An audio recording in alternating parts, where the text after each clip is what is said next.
The sky above Manhattan did not break so much as it surrendered. There was no warning, no seismic reading on S.H.I.E.L.D.'s instruments, no ripple in the quantum field that Doctor Strange's wards were designed to detect, no gravitational anomaly triggering the Avengers' early response satellites. One moment the air above 8th Avenue was ordinary Tuesday sky, gray with the kind of overcast that made New York feel like it was holding its breath. And then, between one heartbeat and the next, it simply tore open. The rift was not elegant. It was not the shimmering blue of a Bifrost beam or the geometric precision of a sling ring portal. It was a wound, a ragged, burning gash in the fabric of space that pulsed with light the color of cooling embers, deep orange bleeding into absolute black at the edges, as though whatever force had ripped it open had done so with bare hands and sheer contempt for the laws governing this reality. The sound it made was not a crack or a boom. It was a groan, low and foundational, the kind of sound that resonated in the chest cavity rather than the ears, the kind of sound that made pigeons 2 blocks away drop from their perches mid-flight and sent every dog in a 6-block radius into sudden, terrified silence. From that wound something fell. He did not descend. He did not float or glide or make any concession to the concept of a graceful arrival. Kratos, son of Zeus, Ghost of Sparta, god of war, fell like a stone thrown by something angry at the ground itself. He was massive in the way that ancient things are massive, not just in physical dimension but in presence, in the sheer displaced weight of history that seemed to move with him. The ash-white skin, the deep red war paint carved across his face like a wound that had learned to be decorative. The twin chains wrapped around his forearms, the blades of chaos trailing behind him as he fell, leaving lines of fire across the sky that the wind took several seconds to erase. The Leviathan axe was strapped across his back, its blade catching the gray Manhattan light and throwing it back colder and sharper than it deserved. He hit the intersection of 8th Avenue and West 47th Street at a velocity that had no business leaving anything intact. The crater was 20 meters across and 4 meters deep. The shockwave moved outward in a perfect circle, shattering ground floor windows for an entire city block in every direction, flipping 3 yellow cabs simultaneously, and sending a Hydra tactical unit that had been in the middle of executing a very carefully planned siege of a Stark Industries satellite office directly into the walls of the surrounding buildings, with enough force to make the question of their continued operational capacity deeply irrelevant. The Hydra siege, as it happened, had been in full swing for approximately 11 minutes before Kratos arrived. 43 operatives in tactical black, 2 armored vehicles, a pair of experimental energy cannons that had taken 18 months to develop from stolen S.H.I.E.L.D. schematics. They had chosen the location carefully. The satellite office housed the prototype for a new arc reactor variant that Stark's team had been developing for emergency grid stabilization. They had jammed communications, deployed EMP countermeasures, and were 3 minutes from a clean extraction when the sky tore open above them. The shockwave handled 14 of them directly. Kratos rose from the crater slowly, the way a cliff face doesn't so much stand as simply persist. Dust and pulverized asphalt rolled off his shoulders in sheets. The chains on his forearms had gone still. His single eye, deep set and carrying inside it the particular exhaustion of a man who has killed every god in his own pantheon, and found it did not bring the peace he was looking for, swept the street with the practiced economy of a soldier assessing new terrain. Different, everything was different. The buildings were wrong, too tall, too glassy, built from materials he had no names for. The sky carried a smell he did not recognize, sharp and chemical and constant, nothing like the sea air of Sparta or the pine cold of the Norse mountains. The ground beneath his feet was unnaturally smooth and dark, marked with faded white lines whose purpose he could not immediately determine. Strange metal carriages sat motionless and overturned around him, no horses attached, no visible means of propulsion. He had no idea where he was. He had even less idea how he had gotten here.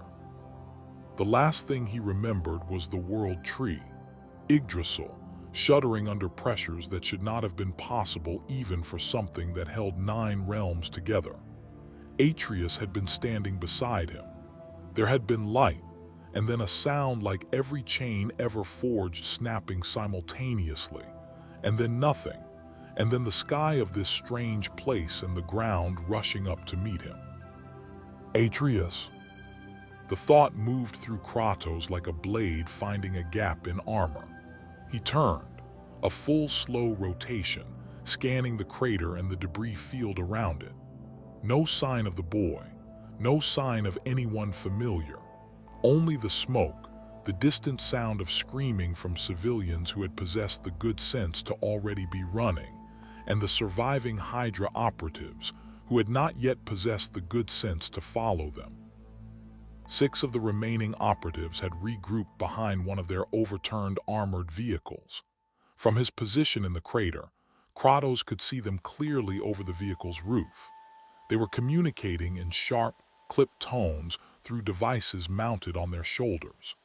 Their weapons were strange, energy-based from the blue glow at the barrel tips, but weapons were weapons in any universe, and Kratos had been reading the intent behind them since before these men's civilizations had names. They were pointing at him. The first shot hit him in the chest. Kratos looked down at the scorch mark on his skin. Then he looked back up at the men who had fired it. The second and third shots followed in rapid succession. The energy bolts were genuinely powerful by the standards of this world, capable of punching through 6 inches of reinforced steel plating and melting the circuitry of a shield Quinjet's engine housing. Against the god of war, they produced the same result as the first, a slight discoloration on already ash-pale skin, the faint smell of ozone. Kratos reached up and touched the mark with 2 fingers, pressed slightly, felt nothing of consequence. He began walking toward the vehicle. The Hydra operatives, to their credit, did not run immediately. They were professionals, trained for encounters with enhanced individuals, briefed on protocols for engaging targets classified anywhere from enhanced human to low-level superhuman. They escalated their fire, 3 of them now full continuous discharge from their energy rifles. The combined output enough to have vaporized a standard armored vehicle in under 4 seconds. Kratos walked through it. Not around it, not shielded by any visible barrier. He simply walked through the concentrated energy discharge the way a man walks through light rain, shoulders squared, pace unchanged. The chains on his forearms beginning to move with a low sound like something very old waking up. When he reached the vehicle, he put one hand on its roof and pushed down. The armored vehicle, which weighed approximately 14,000 pounds and had been specifically engineered to resist physical deformation from conventional anti-armor weapons, compressed 4 feet into the ground in a single motion. The operatives behind it scattered. 2 ran. 1 raised a sidearm and fired twice at point-blank range. Kratos took the gun from him with a patience that was somehow more frightening than anger would have been, turned it over once in his hand as if examining it for some quality worth noting, and then set it on the ground. The operative stared at him. "Go," Kratos said. The word came out in Norse. The operative did not understand it, but the tone required no translation. He ran. The last 3 operatives had retreated to the energy cannons mounted on their second vehicle. the heavy artillery units that had been intended to breach the Stark facility's reinforced doors. The cannons were currently swiveling toward Kratos, with the mechanical deliberation of systems being operated by people who were becoming progressively less certain about their career choices. Kratos turned to look at the cannons. Then he reached over his shoulder and unstrapped the Leviathan axe. The weapon settled into his hand with a familiarity that went beyond muscle memory into something closer to recognition. Two things that had been apart briefly and were now correctly returned to each other. The blade caught the light again. Up close, in the gray Manhattan overcast, it had a quality that the overcast had no business amplifying. It looked cold. Not temperature cold, though ice crystals were already forming along the flat of the blade and dropping in small fragments to the asphalt below. It looked cold in the philosophical sense, the sense of something that had been used to end things that should not have been able to end. He threw it. The Leviathan axe crossed the 40 meters between Kratos and the first cannon, in a time frame that made the concept of interception completely non-viable. It hit the cannon's energy housing dead center, and the result was not an explosion in the traditional sense, but rather a cascading freeze effect that spread outward from the point of impact in crystalline patterns, encasing the cannon, the mounting platform, the support struts, and approximately 8 square meters of ground and ice so dense and so cold that it had turned almost translucent blue before it finished forming. The second cannon's operator made the decision to not fire, and instead step away from the weapon with both hands visible. Kratos raised his fist. The axe tore itself free of the ice and crossed back through the air, returning to his grip with a sound like a clean note struck on a bell made of winter. He caught it without looking. 3 blocks away, pressed into a recessed doorway with his mask pulled back just far enough to let him breathe, and his web shooters aimed at nothing, because he genuinely had no idea where to aim them. Peter Parker was doing rapid mental calculations that were producing increasingly alarming results. He had swung in on a tip from the police scanner. Hydra siege, satellite office, possible civilian casualties. Standard enough. He had arrived to find the siege already in the process of being comprehensively dismantled by a massive, ash-white man with an axe that came back to him like a trained dog, and what appeared to be an absolute indifference to energy weapons. The Avengers were already being notified. Peter had heard Stark's alert tone in his earpiece 30 seconds ago. Response time from the tower, estimated 4 minutes. 4 minutes was a long time. Peter watched the man in the crater look around at the unconscious and fled Hydra operatives, at the frozen cannon, at the wrecked vehicles and the crater his own landing had made.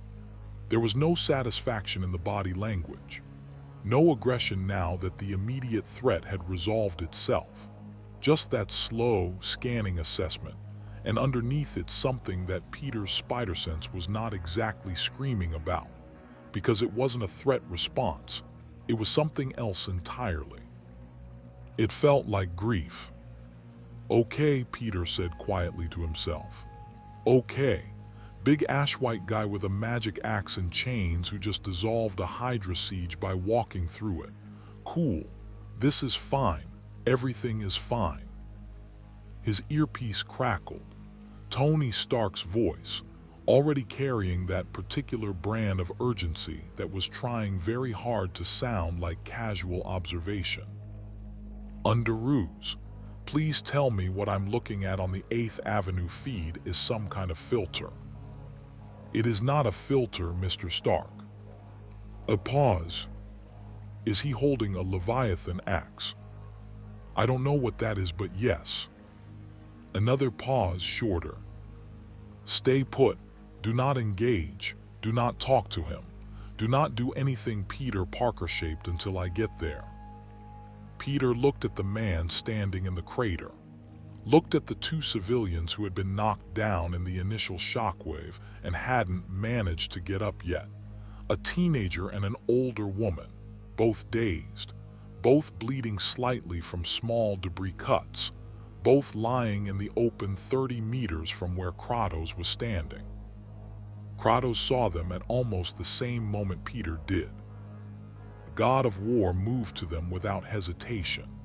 He crouched beside the older woman first, which given his size required a rather dramatic geometric reorganization of his proportions, and he assessed her with the same directness he had turned on the Hydra operatives, but softer in a way that was hard to articulate. He did not touch her immediately. He looked at her eyes, checked her breathing with a proximity that suggested he understood field medicine, and then looked around for something useful. He found a torn piece of material from a Hydra operative's jacket and folded it into a compress with the precise, practiced efficiency of a soldier who has done this 10,000 times in 10,000 places and never once had the luxury of gloves.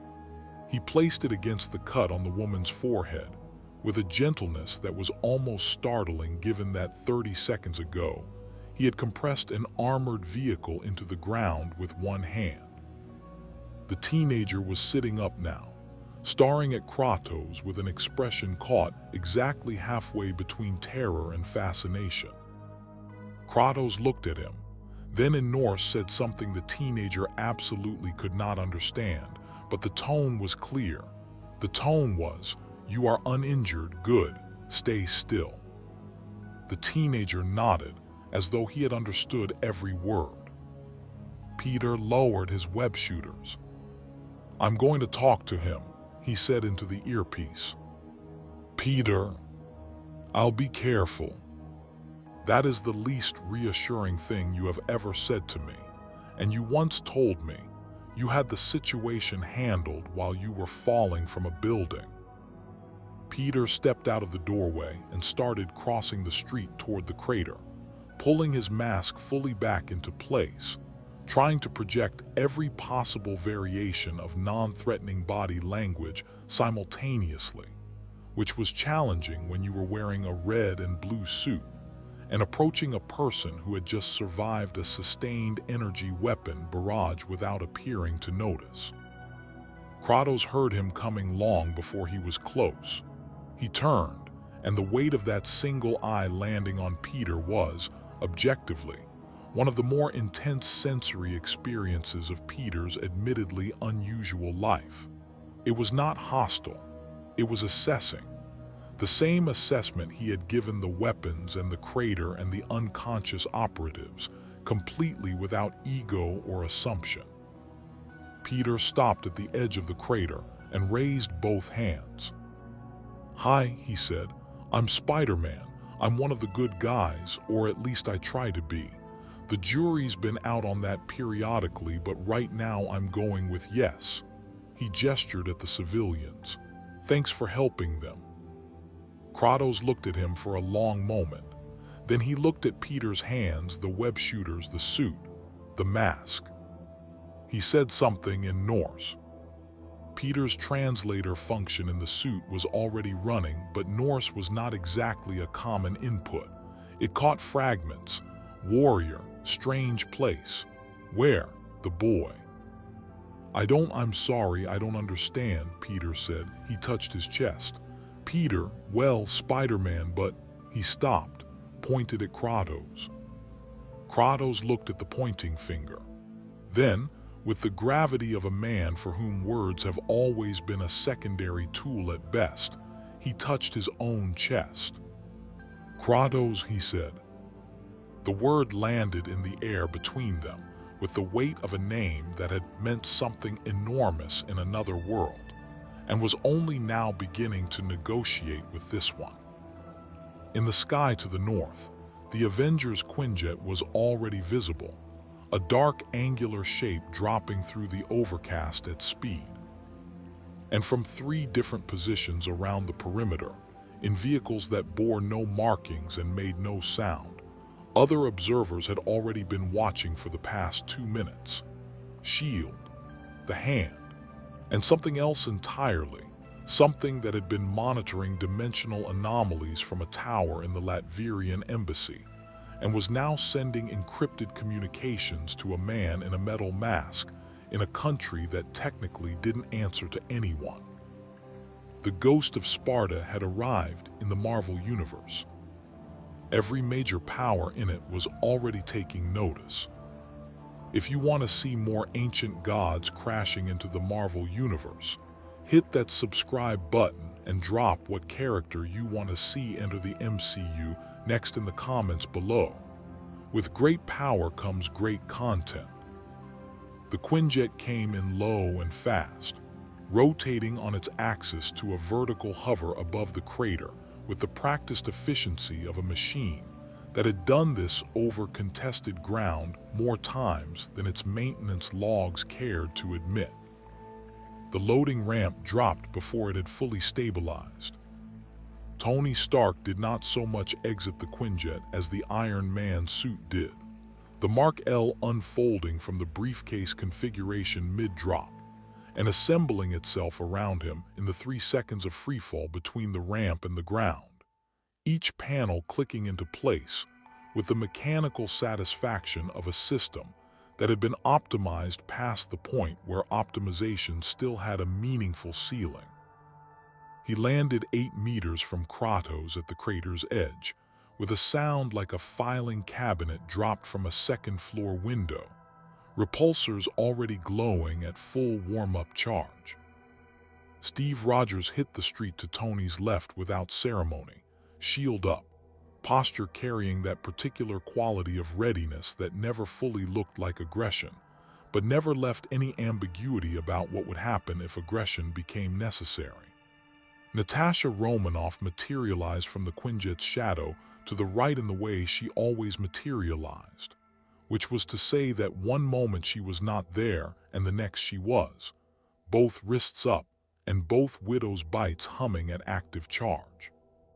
Thor landed last, and his landing was the loudest of the 4 despite him making the most deliberate effort to control it, Mjolnir swinging down to a stop at his side as he straightened and looked across the debris field, across the frozen cannon, across the compressed armored vehicle, and settled his gaze on Kratos. Something moved in Thor's expression that did not quite resolve into any standard emotion. Kratos looked at Thor the same way. It was the look of 2 people who have spent enough time in the company of gods to recognize the particular quality of something ancient in another face. Not hostility, not recognition exactly, something more like the acknowledgement of a category. You are a thing like what I am. The category is not large. Friday, Tony said at a volume that was technically under his breath, but which the suit's external mics were certainly not respecting. Give me everything. Working on it, the AI responded through his earpiece. Physical readings are problematic. He's registering as organic, baseline humanoid skeletal structure, but the density readings are. How problematic? Mjolnir adjacent problematic. Tony processed this for approximately 1 second. Then he activated his external speakers. Hello, I'm Iron Man. You may have heard of me. He paused. You haven't heard of me, okay. I'm going to lead with the classics. We're not here to fight. We'd like to talk. Specifically, we'd like to talk about the crater you made, the Hydra siege you appear to have single-handedly dismantled, and the frozen artillery piece, which honestly is the detail I keep coming back to. Kratos looked at the suit. He had been looking at it since it assembled in midair, and the look was not fear or awe but pure tactical assessment. The eyes of a man who has fought mechanical constructs, divine automata, and the animated suits of dead gods, and has learned to look for the person inside the machine before the machine itself. He said nothing. He doesn't speak English, Peter said from his position 12 meters back, which was where Natasha had very firmly placed him 30 seconds after her own arrival. I think it's Norse. Old Norse maybe. The suit was catching fragments. Old Norse, Tony repeated. Mjolnir adjacent density and Old Norse, Steve said quietly. Thor took one step forward. He spoke in the old tongue, the formal address used between beings of divine station in the 9 realms, the kind of phrasing that acknowledged both parties as more than human without presuming either's allegiance. Kratos turned to look at him with an attention that was different from what he had given Tony's suit, more direct, less filtered through tactical consideration. Thor spoke again. The translation was approximate, the dialect Kratos carried from his time in the Norse realms slightly different from the Asgardian formal register, but the meaning came through clearly enough. Who are you? Where do you come from? What do you seek here? Kratos answered. The exchange that followed lasted approximately 90 seconds and contained more information than anyone present except Thor could access directly. Peter watched Tony's suit running what were clearly frantic translation protocols and producing what were clearly inadequate results. Steve had lowered the shield to a 45-degree angle, which for Steve Rogers was the equivalent of a warm handshake. Natasha had not moved at all, which meant she was thinking rather than preparing to act, which was in some ways more concerning. Thor turned back to the group. His name is Kratos, Thor said. He is a god of another realm entirely, one that exists outside the 9-realm structure. He was transported here against his will through a rift in the world tree's fabric that he did not create. He is searching for his son. A beat. He is also, Thor continued, with a slight inflection that carried something between respect and the specific caution reserved for things that demand it, the god who killed his own pantheon. The silence that followed was the particular quality of silence that arrives when a group of people are simultaneously processing a sentence and finding that it takes longer than expected. His whole pantheon, Tony said. Yes. How many gods are we talking? Greek pantheon, Thor said. Zeus, Ares, Poseidon, Hades, Hermes, Apollo, he paused, among others. Tony looked at Steve. Steve looked at Natasha. Natasha looked at Kratos with the expression of someone recalibrating their assessment upward along a scale that had not previously included this range. Right, Tony said. So, coffee, we have coffee at the tower. Very good coffee. This feels like a coffee conversation. The Stark Tower conference room on the 47th floor had been designed for exactly the kind of meeting that required both diplomatic restraint and immediate access to the building's full defensive countermeasure grid. The table was long and made from materials that could withstand a considerable amount of structural stress before failing. The chairs were substantial. The view of Manhattan through the floor-to-ceiling glass was, by any objective standard, exceptional. Kratos sat in a chair at one end of the table the way a mountain sits. He had refused coffee.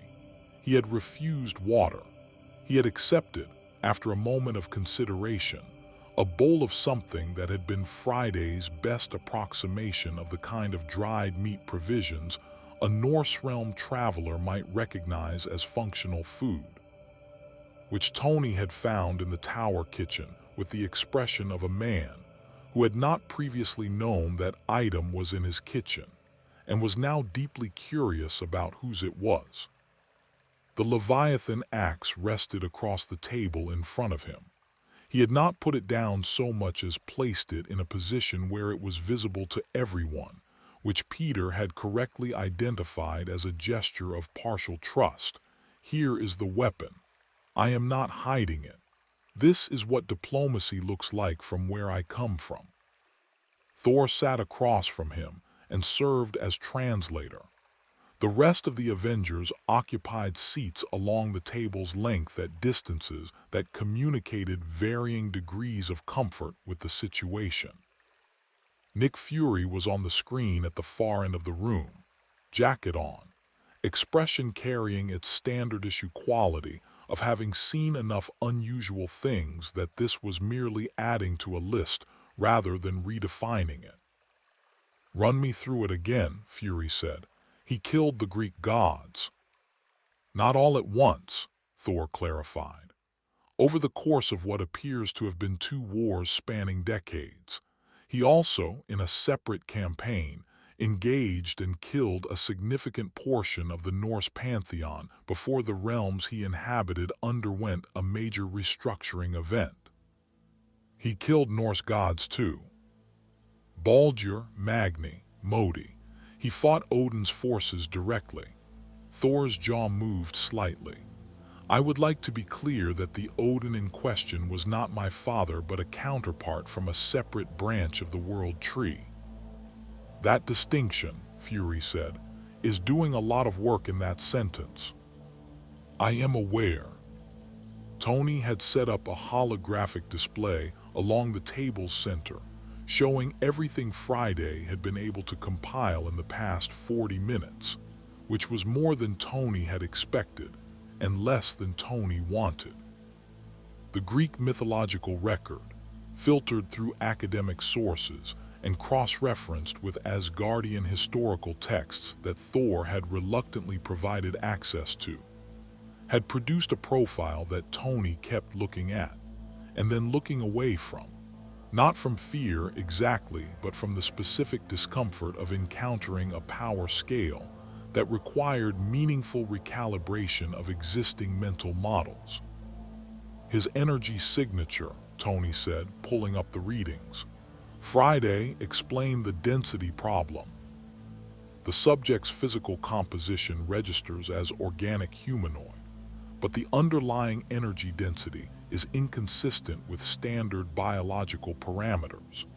There are traces of divine energy that don't match any known Asgardian or Olympian signature on record.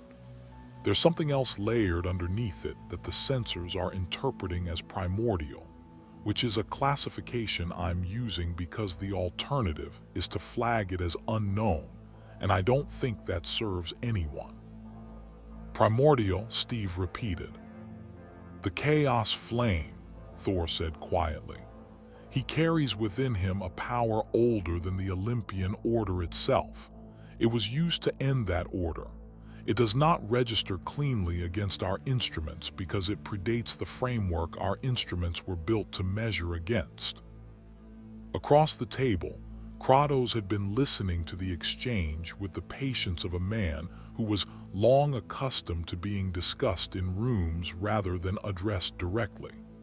When Thor had translated the last exchange, Kratos looked at the holographic display without expression and then back at Tony. "He said something." "He wants to know," Thor said, "whether any of your instruments can detect dimensional rifts. Specifically, whether they can locate the rift he came through or identify where his son might have arrived." Tony's expression shifted into something that was actually useful. Problem-solving suited Tony Stark's face considerably better than diplomatic uncertainty. Friday was already running a scan. 8th Avenue impact site showed residual dimensional tearing consistent with a forced transit event. The rift itself has closed, but there are harmonic echoes that might give us a trajectory. He looked at Kratos directly. "We can look for your son. I can't promise a timeline, but we can look." Thor translated. Kratos looked at Tony Stark for a long moment. It was the look of a man who has been betrayed by enough divine beings and mortal kings to have developed an extremely well-calibrated sense of genuine intent versus performance.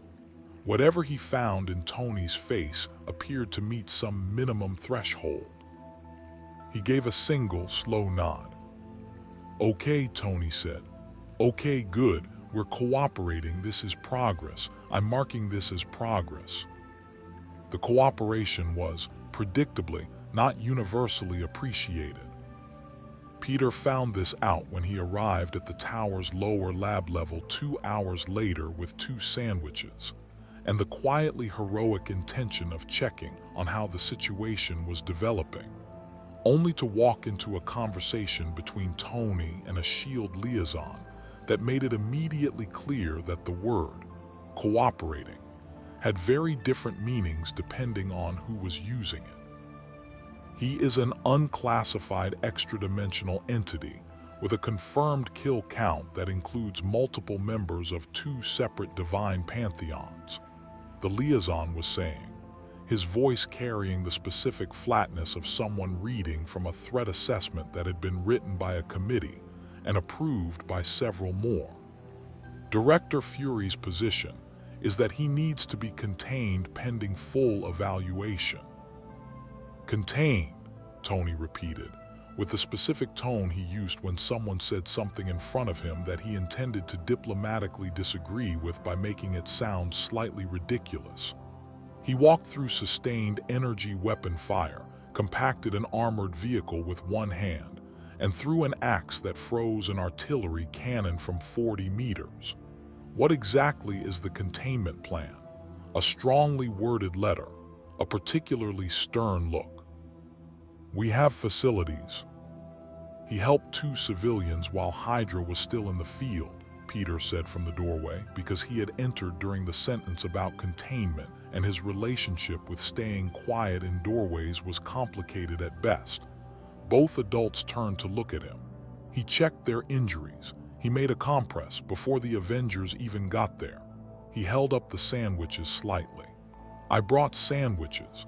That's not related to the point, I just wanted to note the civilian thing. The liaison looked at Peter with the expression that adults in positions of bureaucratic authority often used when a teenager made a point that was logically sound, but inconveniently timed. The civilian assistance is noted, the liaison said. It doesn't change the threat profile. It changes what kind of threat, Peter said. There's a difference between a weapon and a person. The threat profile is completely different depending on which one he is. Tony looked at Peter with an expression that was trying not to be impressed and not fully succeeding. The debate continued upstairs, downstairs, across secure channels, and in the private strategic meetings of 4 separate organizations simultaneously. Dr. Strange had been contacted and was en route from the sanctum, carrying with him both an extensive knowledge of divine power structures and an opinion on the situation that he had already clearly formed and was not going to modify significantly upon arrival. The X-Men had been monitoring the dimensional anomaly from Westchester, and Charles Xavier had sent a polite but pointed communication to Fury indicating that the X-Men considered extra-dimensional entities with unprecedented power signatures to fall within their area of professional interest. And from the Latvian embassy, in a room lined with instruments that had taken 20 years to build, and that measured things that most of the world did not have the conceptual framework to know needed measuring, Victor Von Doom had looked at the readings from 8th Avenue and said nothing at all for a very long time. Peter found a legitimate reason to be present at the lab where Tony was running the dimensional scan by the simple method of being useful, which in his experience was the most reliable way to justify his presence anywhere. He was running calibration checks on the secondary sensor array while Tony refined the main scan algorithm, and they had established a comfortable working rhythm in which Peter asked questions and Tony answered them in the partially translated way of someone who was simultaneously thinking about 4 other things. Kratos was also present. He had declined the offer of a separate room with the patience of someone who understood that a separate room was a polite word for a cell, and had simply remained near the dimensional scan equipment because it was the equipment that might find his son. He had been watching Peter for approximately 40 minutes. This was not uncomfortable exactly, Peter had decided. It was the kind of watching that was an evaluation rather than a threat assessment. The same way Peter sometimes watched other people navigate difficult situations, trying to understand how they were built on the inside from the way they moved through the world on the outside. Peter made an error in the calibration sequence and caught it before it propagated, correcting it with a small noise of self-directed annoyance. Kratos said something. Peter looked up. "Sorry, I don't." But Thor had stepped into the lab doorway at that moment, apparently drawn by the general gravitational pull of the situation, and he translated without being asked. "He says your hands know what they are doing even when your mouth disagrees with them," Thor said. Peter blinked, then looked at his own hands on the equipment, then back at Kratos. Actually that's pretty accurate." He paused. "Tell him thank you." Thor translated. Kratos made a sound that was not quite acknowledgement and not quite dismissal, but occupied the small productive space between them. "He also asks," Thor continued, with a slight hesitation that suggested this was a more complicated translation, "whether you chose the mask or were given it." Peter's hands stopped on the equipment. It was such a specific question. Not what are you or how do your powers work, or what is your classification in this organization's hierarchy. Whether you chose it. The question of a man who understood the difference between a symbol you inherit and a symbol you make, who had worn the mark of ash on his own skin for reasons that were complicated and painful and entirely his, who knew that the things we carry on our faces say something about the things we carry everywhere else. "I chose it," Peter said, after something happened and I understood what it was for." He looked at Kratos. "Did you choose yours?" Thor translated. The silence that followed was longer than the one before. "He says," Thor said carefully, "that he chose to keep it. That is a different thing from choosing it first, but perhaps more important." Peter nodded slowly. Neither of them said anything else for a while, but something in the quality of the silence in the lab changed, shifted from the slightly pressurized silence of mutual assessment into something quieter and more settled. The silence of two people who have decided, provisionally and without fanfare, that the other one is probably all right. It was not a friendship yet. It was the seed of one, planted in the specific soil of two people who understood what it meant to carry something heavy and keep moving anyway. Tony, who had been listening to all of this while maintaining the focused expression of a man entirely absorbed in his work, said nothing. But he quietly adjusted the dimensional scan's priority parameters to allocate 60% of processing power to locating a second arrival point, rather than the 40 he had originally assigned. He did not explain why. Some things Tony Stark had learned over a long and frequently explosive career. You just do. The S.H.I.E.L.D. liaison's report reached the Triskelion at 4:37 in the afternoon. It was flagged urgent and routed to Fury's desk first, which meant it reached Maria Hill approximately 90 seconds later, and Bruce Banner, who had been quietly monitoring the situation from a S.H.I.E.L.D.-adjacent research position, 3 minutes after that. Bruce read it twice. Then he sent a single message to Tony's private channel. It said he killed the Greek gods because they were corrupt and caused suffering, and he had the power to stop it and chose to. Read the Norse accounts carefully. There's more to this. Tony read it once. Then he went back to the scan. Outside, the sun was going down over Manhattan. 3 blocks from the Stark Tower, in a coffee shop that was still replacing 2 windows from the shockwave, a Hydra reconnaissance operative was sending a report of his own to a handler in a city that did not officially exist. The report described the asset's capabilities in detail. It concluded with a recommendation. The recommendation was acquisition. The Latvian embassy did not look like a place where history was made. That was intentional. Victor von Doom had spent considerable architectural effort ensuring that the building's exterior communicated precisely nothing of interest to the casual observer, a feat that required more deliberate design than most people appreciated, since the natural tendency of power was to announce itself. The embassy was gray stone and functional lines, sitting on its east side block with the quiet confidence of something that did not need to impress anyone, because it had already decided what it thought of everyone. The Latvian flag hung from the entrance poles with the stillness of flags in zero wind, which was not the meteorological condition currently affecting the rest of the block. Inside, in the room on the 4th floor that did not appear on any floor plan filed with the city, Victor von Doom stood before an array of instruments and read the data for the 11th time. The data had not changed. It was not going to change.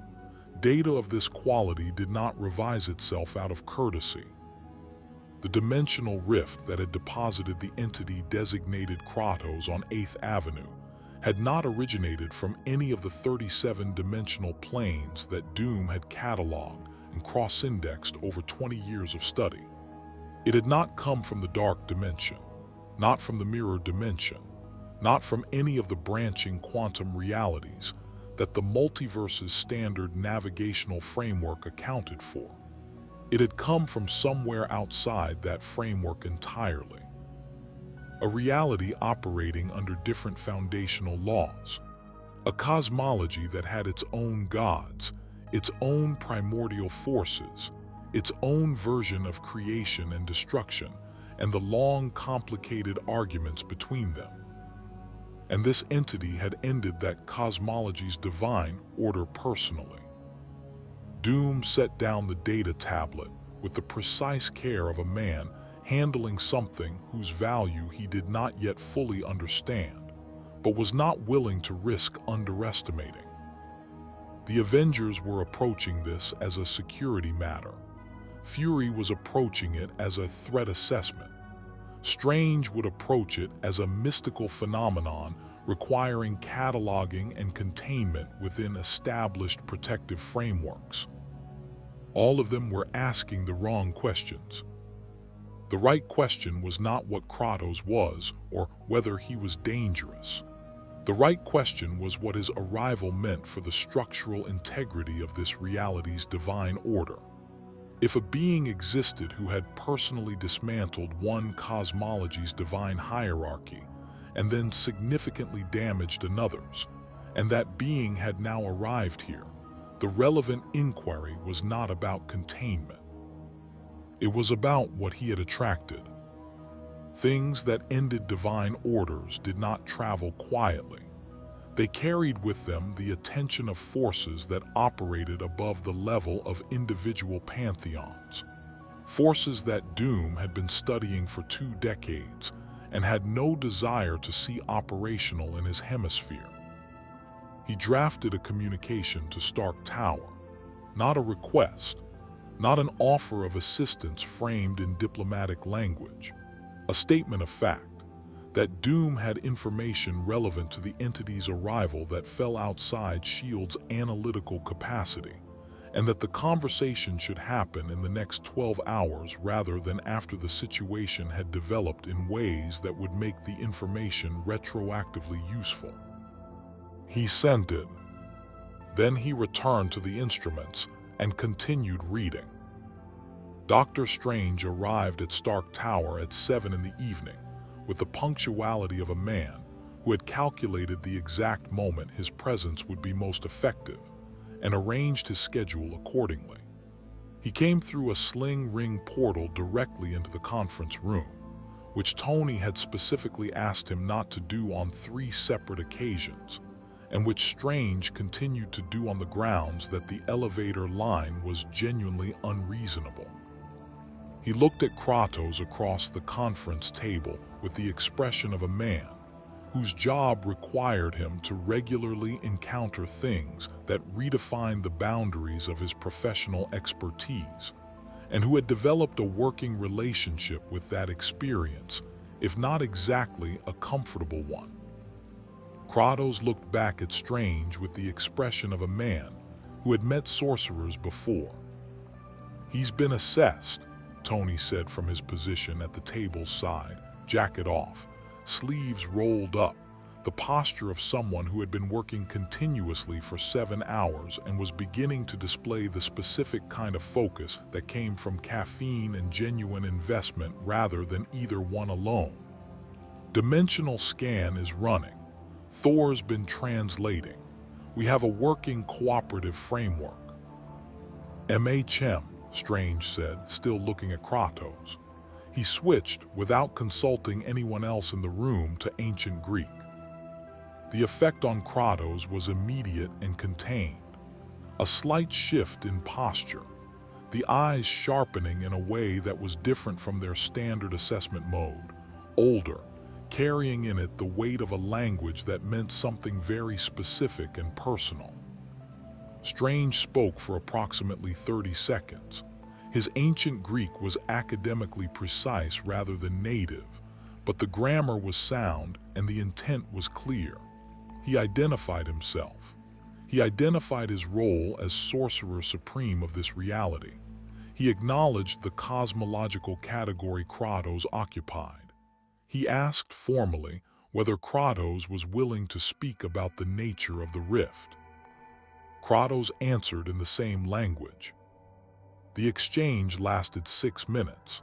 Tony watched it with the expression of a man who was running translation software that was producing increasingly urgent inadequacy warnings.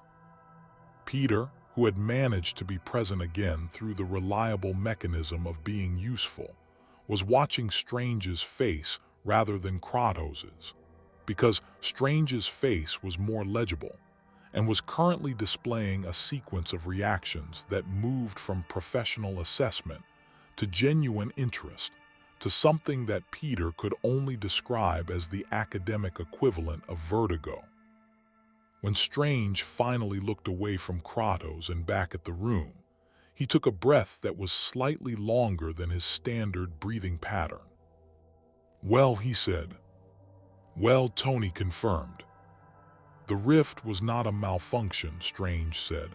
"It was not an accident of the World Tree's structure under stress. It was opened deliberately by something that wanted him here." He paused. "He doesn't know by what. He has suspicions. He's not sharing them yet." "He doesn't trust us enough yet," Peter said. Strange looked at Peter with the mild surprise of someone who keeps forgetting the teenager is in the room and keeps being reminded that this is an oversight. "Correct. He also." Strange paused again, and this pause was the kind that accompanied the organization of information into the most accurate phrasing available rather than the most comfortable one. "He has asked whether this reality's gods are aware of his presence." The room was quiet. "What did you tell him?" Steve asked. "I told him I would find out." Strange looked at Tony. "The answer, as far as I can determine, is not yet, but that window is smaller than I would prefer." The question of this reality's divine awareness of Kratos was answered, with the particular timing that the universe reserved for questions it found amusing, approximately 16 hours later. It arrived in the form of Loki. Not the full Loki. Not the Loki who had invaded Manhattan with a Chitauri army and a very complicated relationship with his own ambition. This was Loki in the mode that was in some ways more dangerous, quiet, alone, and apparently curious. He appeared on the roof of the Stark Tower's residential level at 3 in the morning, bypassing every security layer Tony had constructed, and several that Strange had added since Kratos' arrival, and simply waited. Friday detected him 11 minutes after his arrival and woke Tony with a tone that communicated this is happening and you should know about it, rather than immediate threat response required.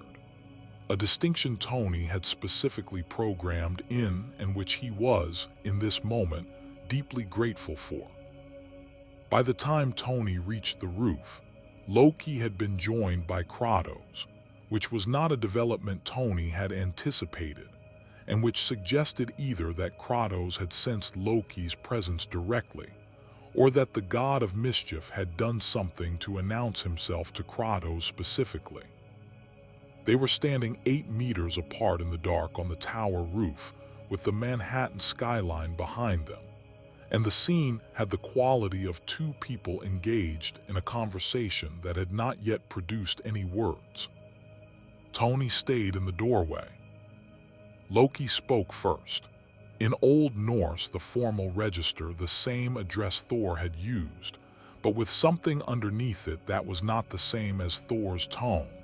Where Thor had communicated acknowledgement, Loki communicated calculation. He was taking the measure of something, checking the weight of it. Kratos answered. Loki's response was longer than expected. Tony's suit translation was catching perhaps 40% of the content, but the 40% it caught was enough to produce an alert that Friday flagged as follows. Subject Loki referencing divine power structures, succession of pantheons, potential alliance framing. Recommend full translation asset. Tony sent a message to Thor's personal channel. Urgent, roof now. But while he waited for Thor, he watched the conversation continue, and he watched something in Loki's posture shift. The calculation was still there. It was always there with Loki. It was essentially load-bearing for his personality, but something else was entering the equation. Something that looked, from Tony's position in the doorway, like genuine reassessment. Loki was not finding what he had come to find. He had come, Tony suspected, expecting to find something recruitable, something that could be turned, pointed, used. The profile of a being who killed gods had specific implications in Loki's strategic worldview, implications about resentment and ambition, and the particular grievances that accumulated in the chest of someone who had spent their existence in proximity to divine power without being fully accepted by it. What he was finding instead was Kratos, who had killed gods not because of ambition or resentment, or not only that, not anymore, who had moved through his own story far enough that the anger which had started everything had been replaced by something considerably more complicated and considerably less manipulable, who looked at Loki's carefully constructed conversational architecture with the patience of a man who had heard better from his own demons and was not impressed. When Thor arrived on the roof, slightly out of breath, Mjolnir in hand, and processed the tableau before him with a sharp intake of air that communicated several things simultaneously, Loki looked at his brother with the expression of someone whose plan had not failed, but had simply produced different information than expected. Brother, Thor said, the word carrying 400 years of complicated history in 2 syllables. I was curious, Loki said in English for the room rather than for Thor specifically. I remain curious, but differently than I expected to be. He looked at Kratos one more time, and in that look was something that Tony, watching from the doorway, clocked as genuine rather than performed. It looked like the specific kind of respect that one survivor gives another. He is not what I thought he would be. He is considerably more interesting. Then he was gone. The way Loki went places when he decided the scene had concluded. Kratos looked at the space where Loki had been standing for a moment. Then he turned and went back to his floor without a word. Thor stood on the roof and looked at Tony. That, Thor said, was either very good or very bad. My money, Tony said, is on both simultaneously. The next 72 hours produced what Tony privately classified in his mental records as the recruitment parade. S.H.I.E.L.D. made its formal pitch through Hill rather than Fury, which was the diplomatic version of the same thing, the offer of official status, resources, cooperation, in exchange for what the documentation carefully described as collaborative security integration, and what it actually meant was monitored and available. Kratos listened to the entire offer through Thor's translation, with the expression of a man being offered a leash by someone who had not yet understood that the concept did not apply to him. He declined without hostility. He declined the way a mountain declines to move when asked, not aggressively, simply by continuing to exist in the way it was already existing. The X-Men's approach was different in texture if not in fundamental nature. Charles Xavier made contact through Thor, and his pitch did not involve resources or official status. It involved understanding. The framing was, you are something unprecedented in this world, and we know what it is to be treated as a threat by people who should know better. The offer was sanctuary and information rather than cooperation and oversight. Kratos listened to this with more attention than he had given S.H.I.E.L.D. He did not accept, but he asked a question. In ancient Greek, which Strange translated, he asked whether Xavier's people had fought their own gods and won. Xavier's answer relayed back, not gods precisely, but forces that believed themselves entitled to determine what others could be. And yes, they had won, though the cost had been significant and the winning was ongoing rather than concluded. Kratos processed this. Then he said, through the translation chain, that he would keep the offer in mind. Xavier told Strange that he considered this a productive first contact. Strange privately agreed. The offer that produced the most interesting response came on day 3. Delivered not through official channels or diplomatic courtesy, but through a specific piece of information that appeared on the dimensional scan equipment, without explanation at 2 in the afternoon, and which Tony spent 45 minutes trying to source before determining that it had been placed there remotely by someone with a technical sophistication that produced in Tony Stark the rare and uncomfortable experience of genuine professional jealousy. The information was coordinates, not geographical ones, dimensional ones, the trajectory of a second arrival point, the location where a being transported through the same rift as Kratos but arriving separately might have come down. The coordinates pointed to Norway. The message attached to them was 3 words. The boy lives. It was signed with the stylized D that Doom used in communications. He wanted attributed but not traced. Kratos read the translated message and said nothing for a long time. Then he looked at Tony.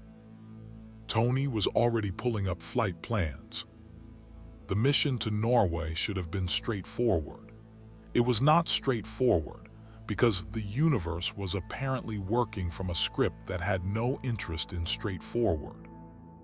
They were 2 hours out from the Stark Tower, Kratos, Tony, Peter, Thor, and Strange in the Quinjet, tracking the dimensional coordinates toward what the scans suggested was a forested region of western Norway, where the rift's secondary terminus had deposited something, when Strange's hands went still on the instruments. "We have a problem," Strange said. "Define problem," Tony said. "The Sorcerer Supreme's definition, or the colloquial one." Either there is a convergence event building at the secondary terminus point. Something has been feeding on the residual dimensional energy from the rift since it closed. Something has been using that energy to anchor itself to this reality. Strange's eyes moved across the instrument readings with the focus of someone translating a language they know but do not enjoy. It has been here since the moment Kratos arrived. It followed the rift through. Kratos, who had been sitting in combat stillness for the entire flight, spoke. Thor translated immediately. He says, "What came through?"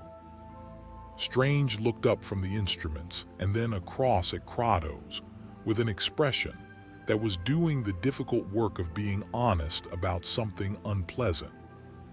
"Something old," Strange said. "Something that predates the Olympian order. Something that would have been disturbed by the destruction of that order in Kratos' reality, and that has been tracking the residual signature ever since." He paused.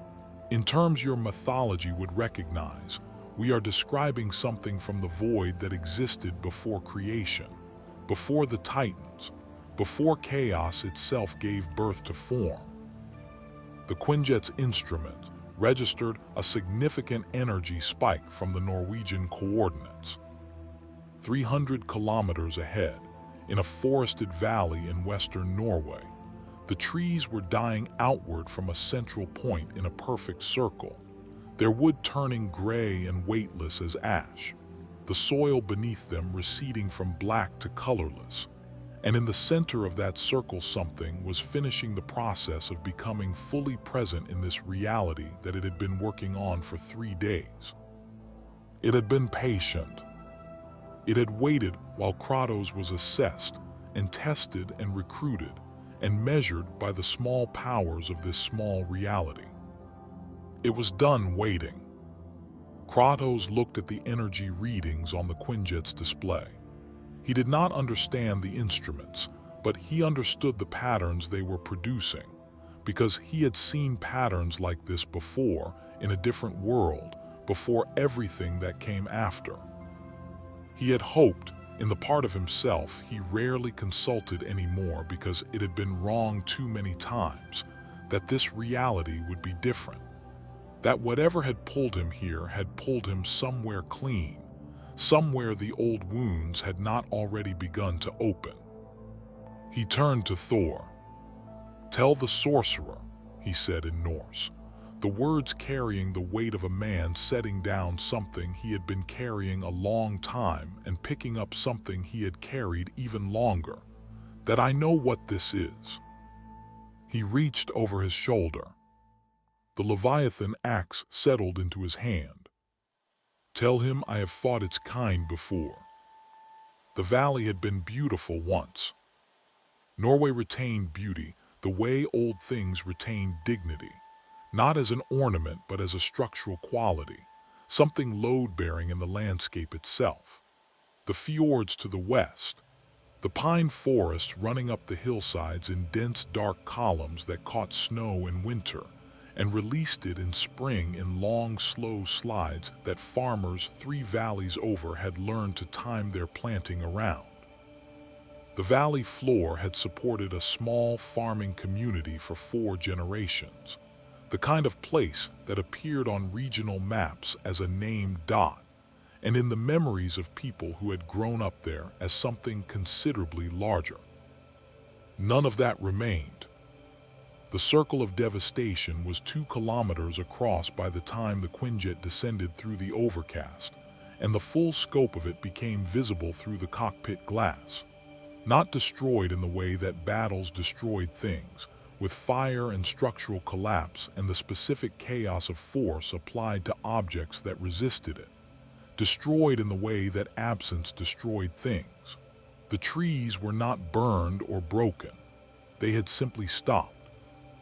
Gray and weightless as ash, standing in the postures they had occupied in life, but evacuated of everything that had made them living, color gone, moisture gone, the cellular complexity of wood and bark and growth, ring reduced to a uniform nothing that held its shape only because there was not yet enough wind to disagree with it.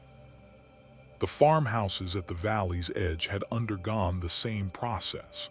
The fields, the soil itself, which had gone from the dark richness of Norwegian agricultural land to something pale and granular that bore no resemblance to earth and would bear no resemblance to earth again. At the center of the circle, something waited. It did not have a form in the way that living things had forms.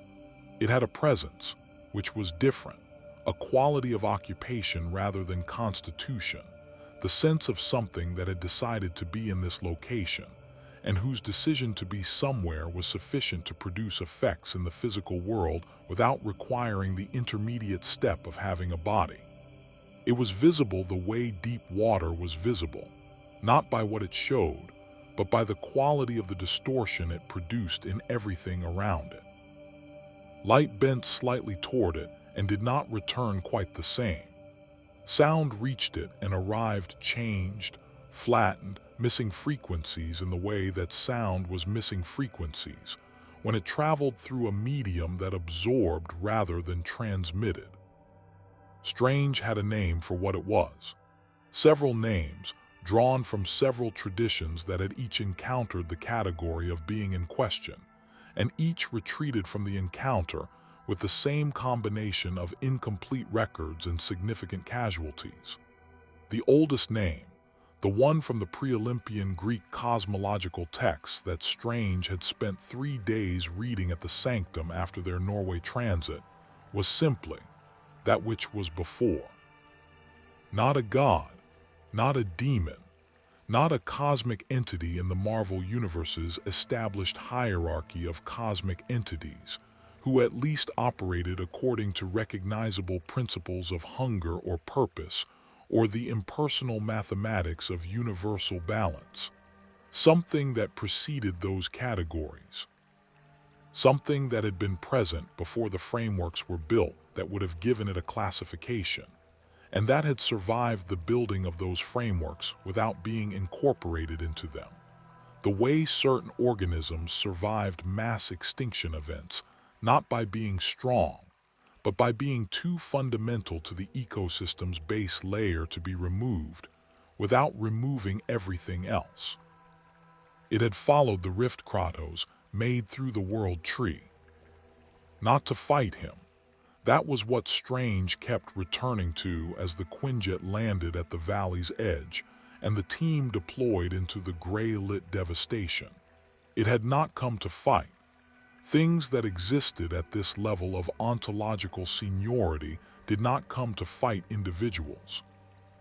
They came because they were drawn, because something had disturbed them in their non-place outside the ordered universe, and the disturbance had a location, and they had moved toward the location the way cold moved toward heat, not with intent exactly, but with the implacable directionality of a fundamental process. Kratos had disturbed it, by existing as the being who had ended the divine order of his reality, by carrying within him the chaos flame that had burned through the Olympian hierarchy. He had produced a resonance in the fabric of pre-creation that this thing could sense across dimensional boundaries. He was, in a vocabulary the thing did not use because it predated vocabulary, interesting to it. That was the problem. Things at this level of existence expressing interest in specific locations produced effects like the valley below, not from malice, from proximity. Can it be reasoned with? Tony asked Strange as they crossed the gray field toward the center, Repulsor's warm suit running every scan it had. Reason implies a communicable framework, Strange said. I don't know that there is one. Can it be hurt? Strange's silence lasted 4 steps. I don't know that either. Great, Tony said. Fantastic. Really enjoying the confidence this briefing is inspiring. Kratos was moving ahead of the group with the steady, unhurried pace of a man crossing ground he had decided to cross, the Leviathan axe in his right hand, the blades of chaos hanging loose from his forearms. He had said almost nothing since the Quinjet landed. What he had said in Norse, Thor had translated without editorial comment. This thing was drawn by the chaos flame. It will not leave until it has examined the source. That examination will continue to do what it is doing to this valley, until either the examination is complete or the thing is driven back. Driven back how? Thor had asked. Pain, Kratos had said. Even things that predate existence understand pain. Peter landed on a dead tree at the valley's edge and looked at the circle and felt his spider sense doing something it had never done before, which was produce not a single directional warning about a specific threat, but a general sustained vibration that was not about any one danger, but about the category of situation he was currently in. It was the difference between an alarm going off because a specific door had opened and an alarm going off because the building had stopped being a building. He swung down and caught up to the group. "Tell me what I can do," he said to Strange. Strange looked at him with the evaluating expression of a surgeon assessing an instrument's applicability to an operation it was not designed for.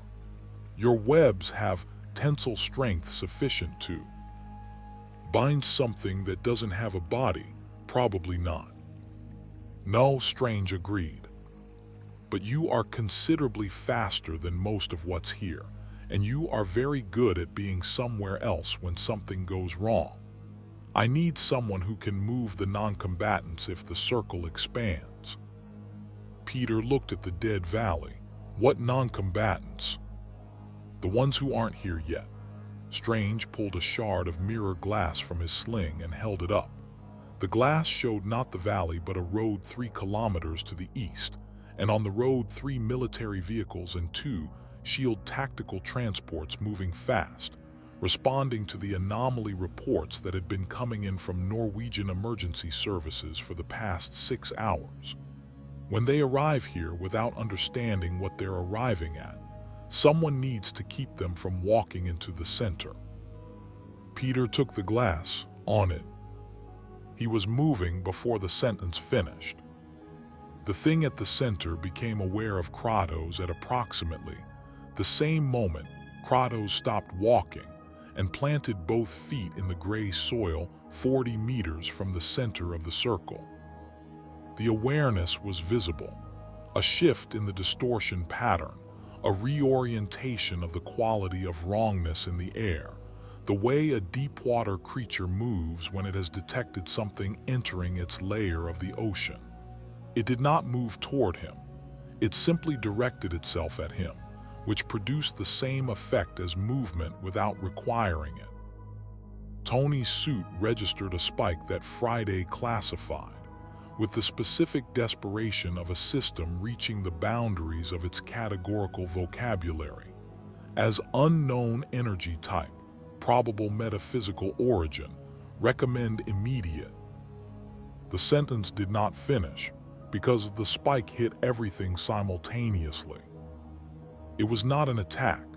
That was the first thing Kratos understood, the thing that decades of combat had taught him to read before his conscious mind could articulate it. This was not aggression. It was contact.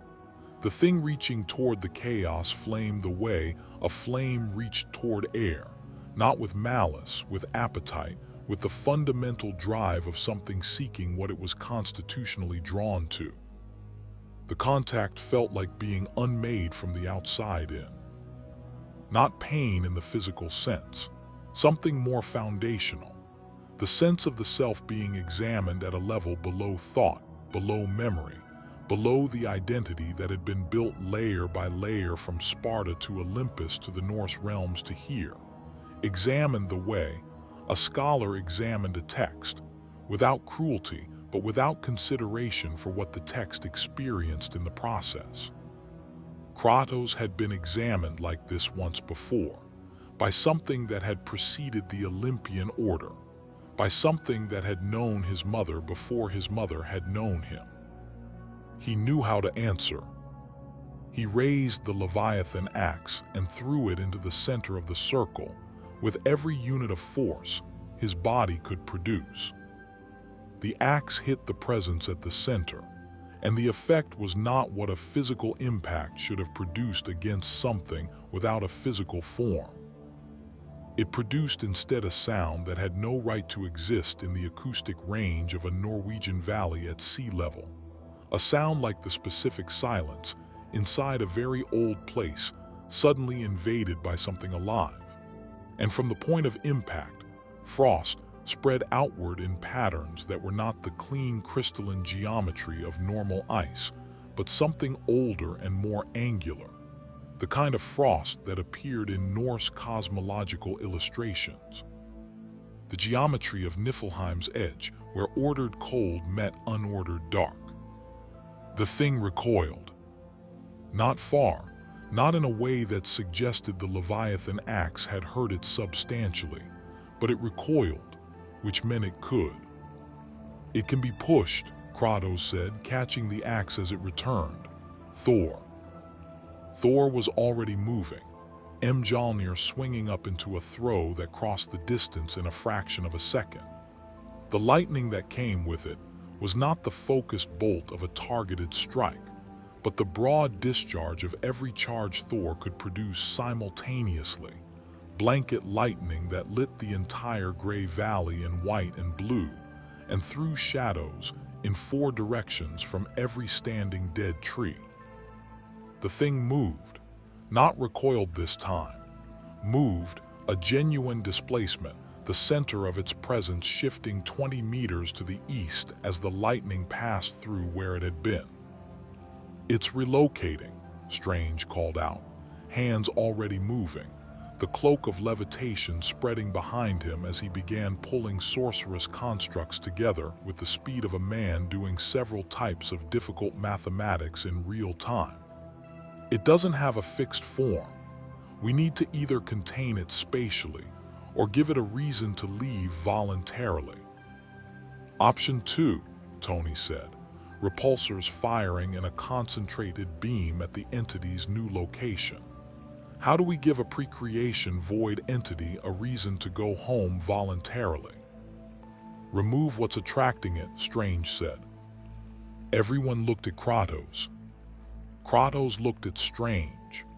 Then he looked at the thing, which was now moving again, drifting in a pattern that was circling him specifically, orbiting the source of what it had come to examine. "You want me to suppress the chaos flame," he said. Thor translated. Strange nodded. "That will not make me less useful to you," Kratos said, and the words carried a flatness that was not resentment but something adjacent to it, the tone of a man who had been asked too many times to make himself smaller for other people's comfort. "It will only make the fight harder." "It's not about the fight," Strange said, and then paused and looked at Kratos directly in the way that Strange rarely looked at anyone, with the full weight of someone who had given up an enormous life to carry an enormous responsibility and understood something about what that cost. "You are what it wants, not because you're a weapon, because you carry something it recognizes from before this universe existed. If you suppress it, even partially, it loses its anchor point here. It may withdraw on its own." A long silence. In it, the thing drifted closer. The gray radius of the dead valley expanded another 10 meters outward with a sound like the world quietly forgetting something it used to know. Kratos looked at the expanding circle of nothing. He thought, in the way he rarely permitted himself to think about specific things because specific things had a way of becoming vulnerabilities, about Atreus, about the boy's voice when he was young and frightened, asking questions in the dark about what his father feared, about the answer Kratos had given, which was nothing, and the answer he had actually meant, which was losing you. He closed his eyes. The chaos flame did not go out. It was not a light switch, but it compressed, pulled inward, the way a fire pulled inward when starved of air, still present, still fundamental, but quieter, smaller, less present in the dimensional fabric around him. The thing at the center of the valley stopped moving. "It's working," Strange said quietly. It stopped. For 11 seconds it simply occupied its current position, the distortion pattern stilling, the valley's gray silence deepening. Then, with the directionality of something that had decided a location was no longer productive, it began to move upward, not in any physical direction, in the direction that pre-creation entities moved when they returned to where they came from. The distortion thinned, the bent light straightened. The frequencies that had been missing from the valley's acoustic character began tentatively returning. A bird somewhere to the north, wind resuming through the dead trees with a sound like an apology. In 40 seconds it was gone. The valley was still gray. The damage did not reverse. The dead trees remained dead. The colorless soil remained colorless. But the wrongness that had sat in the chest of everyone in the valley since they landed lifted completely. And the difference was so stark that several of the SHIELD operatives Peter had intercepted on the eastern road, who had been standing at the valley's edge watching the scene unfold through tactical binoculars, simultaneously exhaled without realizing they had been holding their breath. Kratos opened his eyes. The chaos flame resumed its natural presence in his bearing with the patient permanence of something that had never actually left, only waited. He looked at Strange. "The boy," he said. Strange was already moving toward the secondary dimensional readings. The rift's second terminus was here, in this valley, the Norwegian arrival point. Whatever had come through alongside Kratos, whatever had been carried by the same dimensional event and deposited here while Kratos landed in Manhattan, had landed here in this valley before the void entity arrived. The readings showed a departure trail. Something had been here and moved. Due north into the mountains. They found Atreus 3 hours later, in a cave system 40 kilometers north of the valley, sitting cross-legged beside a fire he had built with a competence that suggested the cave's previous occupant. An elderly Norwegian man named Eric, who had been hiking when the dimensional event deposited a young man speaking Old Norse in his path, had very quickly concluded that the young man knew considerably more about wilderness survival than he did. Eric was sitting on the other side of the fire looking simultaneously confused and deeply comfortable. A man who had been eating alone in the Norwegian mountains for 4 days and had found, in the arrival of this strange young visitor, the specific quality of company that made solitude retroactively feel like preparation rather than isolation. Atreus looked up when Kratos entered the cave. The moment between them was not dramatic in the external sense. No words immediately. No embrace in the way of people who had not expected to see each other again and were releasing a held breath. What it was simpler and more total than that. The specific gravity of two people who are each other's primary reference point in the world, finding each other in an unfamiliar place and recalibrating everything else around that fact. Kratos crossed the cave and put one hand on the back of Atreus's head and said nothing. Atreus said in Norse, "I knew you would find me." Kratos said, "Yes." Peter, standing at the cave entrance next to Tony, watched this and felt something in his chest do something complicated that he did not try to name. Tony looked at the cave, at Kratos and the boy, at the old Norwegian man eating something from a camp pot with the philosophical acceptance of someone who had decided that the day had exceeded his capacity for surprise and was simply going to let events proceed. "Friday," Tony said quietly. "Note for the record, whatever this mission cost, it was worth it." "Noted," Friday said. The flight back to New York was different.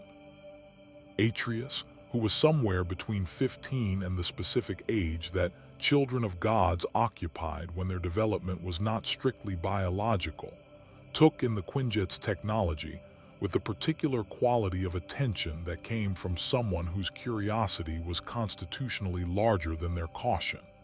He asked questions in Old Norse that Thor translated with increasing amusement. He asked about the repulsor technology. He asked about the navigational systems. He asked, with the directness of someone who had been raised in a tradition where directness was a virtue rather than a social liability, whether the red and blue person was a warrior or a scout. Peter looked at Thor. What did he say about me? He asks whether you are a warrior or a scout, Thor said. Peter considered this. Can I be both? Thor translated. Atreus considered the answer with genuine seriousness. Then he said something else. He says, Thor relayed, with a smile he was not fully suppressing, that his father was both, and that it caused considerable difficulty. Peter looked at Kratos, who was looking out the Quinjet window at the North Sea below with the expression of a man allowing himself, briefly and carefully, to feel something good. Yeah, Peter said, I get that. Somewhere below the Quinjet, in the water and in the sky and in the dimensional fabric that Strange was quietly monitoring through instruments only he could fully read, the residual traces of the void entity's passage were fading. Not gone, not fully resolved, but quiet. And in the Latvian embassy, Doom received the mission report through channels he was not supposed to have access to, and read it with the attention of a man updating a very long and very detailed mental model of a situation that he had identified as significant and was now identifying as considerably more significant. He set down the report. He picked up a different instrument. He began measuring something that nobody else in the city was measuring, because nobody else in the city knew that it needed to be measured. Because the void entity had not simply returned to wherever it had come from. It had sent something ahead of itself first. And that something had been here long enough to find what it was looking for. The thing that the void entity had left behind was not large. That was the first problem. Strange found it on a Tuesday morning 3 weeks after Norway, tucked into the dimensional fabric of this reality, the way a splinter tucked into skin, small enough to miss in a casual scan, deliberate enough in its placement to confirm that its arrival had not been accidental. It sat in the space between observable dimensions like a seed, which was precisely what it was, a point of origin for something that would eventually become too large to miss, and by that point would be considerably past the stage where missing it had meaningful consequences. He brought it to the group in the conference room at Stark Tower with the specific economy of language that Strange used when he was being careful, which Tony had learned to read as a more reliable warning sign than Strange's occasional dramatic pronouncements, because the dramatic pronouncements were Strange performing confidence, and the careful economy was Strange doing the actual work of concern. It's a bridge, Strange said. Not yet functional. Think of it as a foundation that has been poured but not built upon. Whatever the void entity sent through, it is currently constructing a permanent transit corridor between this reality and the space outside our dimensional framework. Outside our dimensional framework, Steve said. Outside the framework that contains the multiverse as we understand it. Outside the space that the Infinity Stones governed. Outside the architecture that the Celestials built and that the living tribunal oversees. Strange looked at his hands, which were still. Strange's hands being still was its own kind of warning. What we are describing is a door being built in the wall of existence itself, and the thing building it is not doing so slowly. Timeline, Tony said. At current progression rate, the corridor becomes functional in approximately 72 hours. When it does, whatever comes through will not be coming through a rift or a tear or a temporary event. It will be coming through a permanent structure. A door that, once opened, cannot be unbuilt from this side. Can we destroy the foundation? Natasha asked.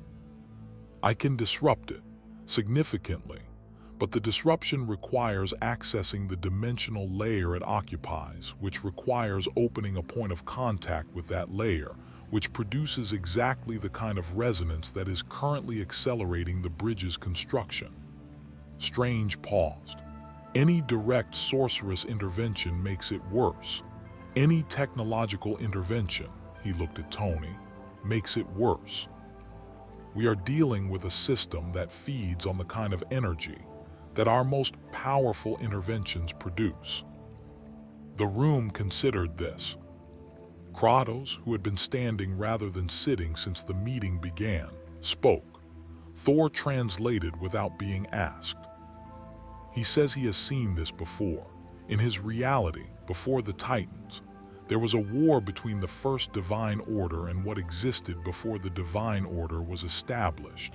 The void entities attempted the same construction, a permanent bridge to allow unrestricted access to the ordered universe. Kratos spoke again. Thor's expression shifted slightly. He says his mother fought in that war. He says she told him once how it was won. Every person in the room looked at Kratos. The bridge was not destroyed, Thor continued translating, his voice carrying the weight of someone passing on something that had been carried a long way. It was redirected, turned back on itself. The energy the void entities were using to build the corridor was their own resonance reflected back through the structure. The bridge became a mirror rather than a door. Whatever was pushing through from the other side pushed through into itself. Strange was quiet for a long moment. That is, he said, either brilliant or impossible.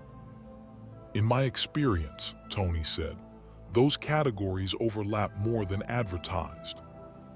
The 72-hour window compressed to 48 when the bridge accelerated. It was not unexpected. Strange had noted that the void entity's construction would respond to proximity, that the presence of Kratos in the same reality as the bridge would feed the construction the way the chaos flame had drawn the entity to Norway. The flame was a resonance frequency the void recognized, and its proximity was, from the bridge's structural perspective, fuel. Which meant Kratos being anywhere near the bridge made it stronger. Which meant the plan required him to be exactly there. Tony spent 36 hours building the reflection array with the specific intensity of a man who understood that the engineering margin for error was zero, and had decided that this was a constraint to be engineered around rather than accepted. Strange provided the dimensional mathematics. Bruce, working remotely from a SHIELD facility in New Mexico, contributed the quantum field theory framework that Strange's sorcerous calculation and Tony's engineering needed as connective tissue.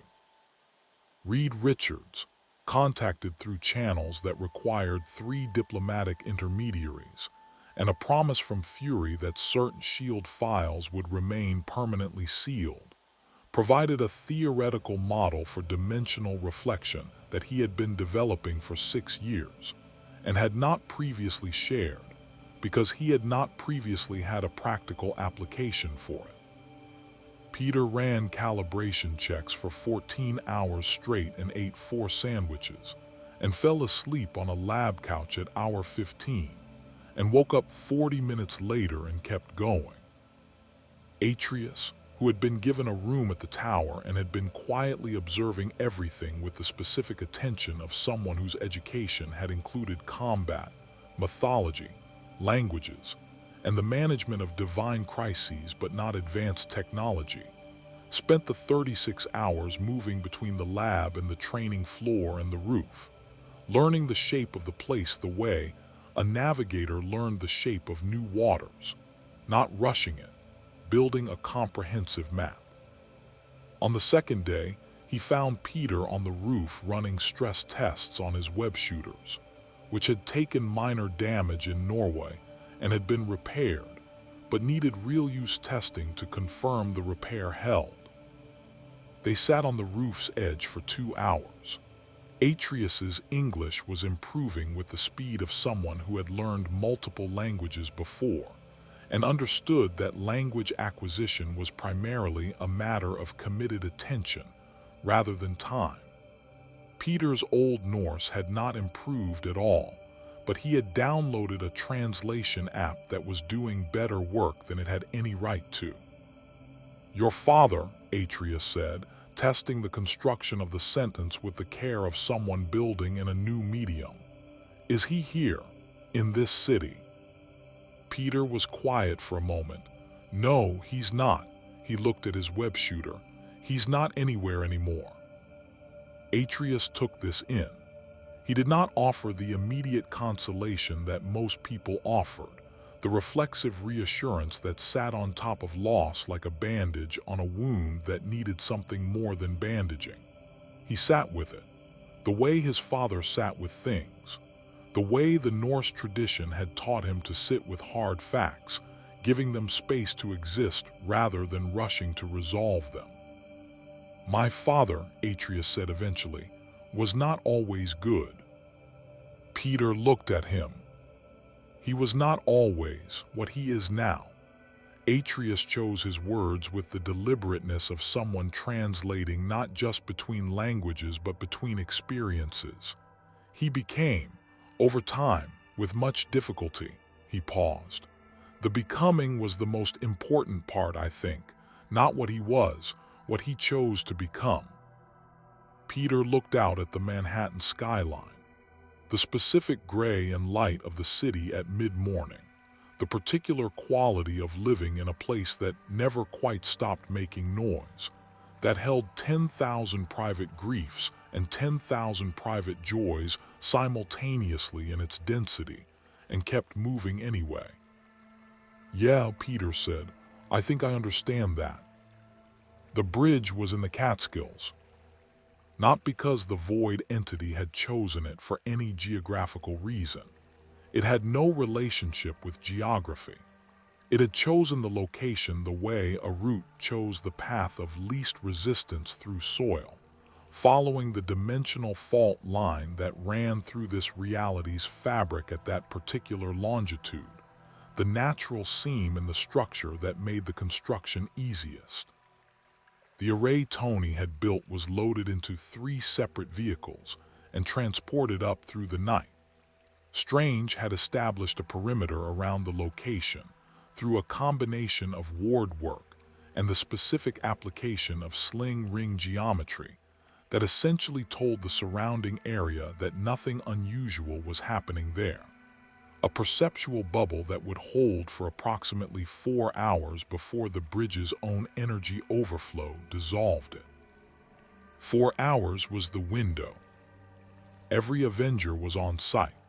Thor, who had been quiet and focused since the bridge's acceleration had been confirmed, with the specific focus of someone who had accepted what was coming and was managing their internal state with the discipline of long practice. Steve, armor on, shield on, the particular quality of readiness in his posture that never became aggression because Steve Rogers had always understood the difference between being prepared and being eager. Natasha, running threat assessment on every possible approach vector, with the comprehensive thoroughness of someone who had learned that the most dangerous things came from angles that hadn't been anticipated. Tony in the Mark L, 3 additional weapon systems loaded that weren't in the standard configuration. Strange stood at the array's center with his hands raised, and his eyes cycling between normal and the gold white of fully active sorcery, managing the dimensional framework required to keep the reflection mechanism correctly aligned. And Kratos stood in front of the bridge. It was visible now, not to normal human perception, to Strange's sight and to Tony's suit's current scanning configuration, and in a way that neither of them could fully explain, to Peter's spider sense, which was producing the sustained all-category vibration it had produced in the Dead Valley in Norway, but stronger. The vibration of a system at its maximum alert state with no specific direction to point it because the threat was everywhere and nowhere in between. The bridge looked like a scar. Not a wound, not yet, a scar that had not yet finished forming. The dimensional fabric around it puckered and pulled inward toward a central line that ran vertically from ground level to approximately 40 meters up, shimmering with the light-bending quality that the void entity had displayed in the valley. Through it, at the very threshold of perception, something moved. Not yet present, not yet through, but pressing. The weight of it against the near side of the bridge felt the way pressure felt before a storm. Not the storm itself, but the air's knowledge of what was coming. "Array is aligned," Tony said. Strange confirmed. "Confirmed," Strange said. "The reflection mechanism will activate when the bridge's energy output reaches threshold. When it does, it has approximately a 6-second window of peak power during which the redirection will take. Outside that window, it either hasn't reached sufficient force for the reflection to hold, or the bridge becomes structurally permanent and the window closes." 6 seconds, Steve said. 6 seconds. "What does Kratos need to do?" Peter said. Strange looked at Kratos. "The bridge is feeding on the chaos flame's resonance. For the reflection to work, that resonance needs to be maximized at the moment of threshold.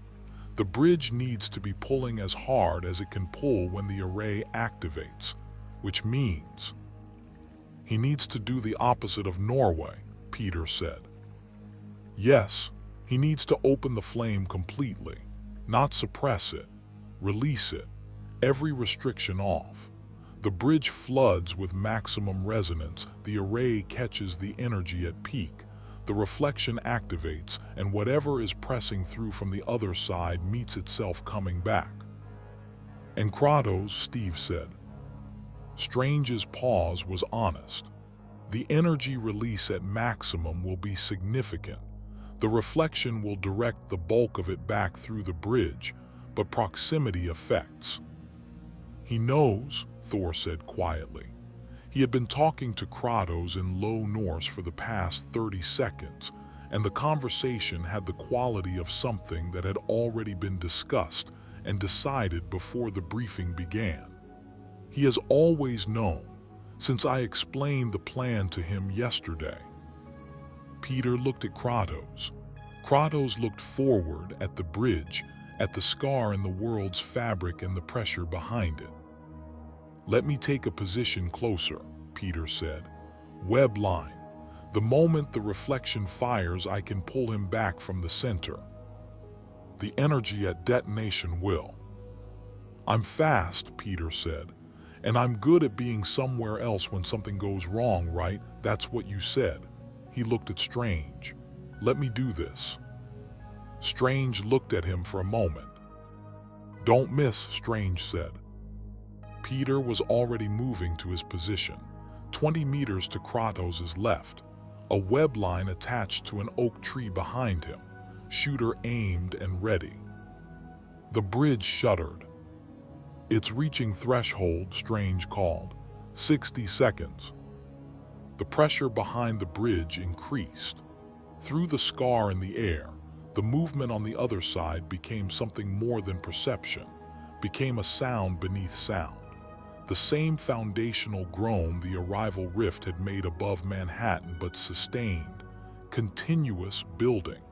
The sound of something vast pressing its weight against a barrier that was almost done being a barrier. The array began to glow.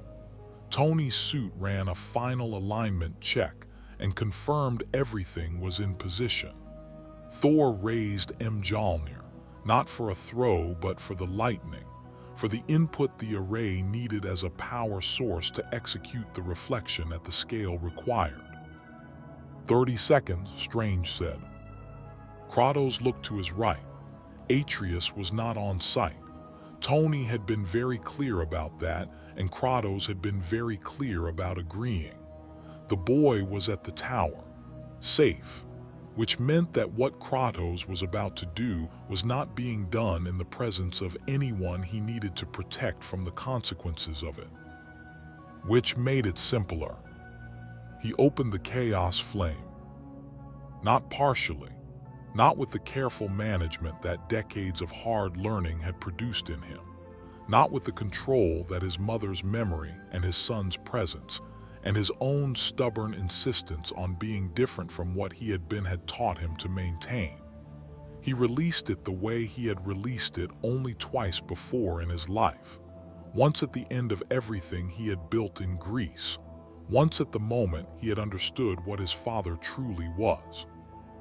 Completely, without remainder. The effect on the bridge was immediate. The scar in the air ignited. Not with fire, the flame was not literal, but with the specific quality of light that predated the sun, older and more fundamental. The light from before illumination was a category. The bridge drank it. The pressure from the other side surged, the bridge interpreting the resonance flood as an invitation, the door straining forward toward fully open. Now, Strange said. Thor brought the lightning down into the array in a single massive discharge that lit the Catskill night white from ridge to ridge. The array activated. The 6-second window opened. At second 2, the reflection engaged, the energy being channeled by the array catching the bridge's output at its absolute peak and turning it back on itself in a geometrically perfect reversal that the void entity, pressing forward from the other side with everything it had, met not with resistance but with itself. Its own force returned through the structure it had built, the door becoming a mirror, the bridge becoming the specific kind of closed loop that nothing could sustain pushing against indefinitely. At second 4, the other side understood what was happening. At second 5, it was too late.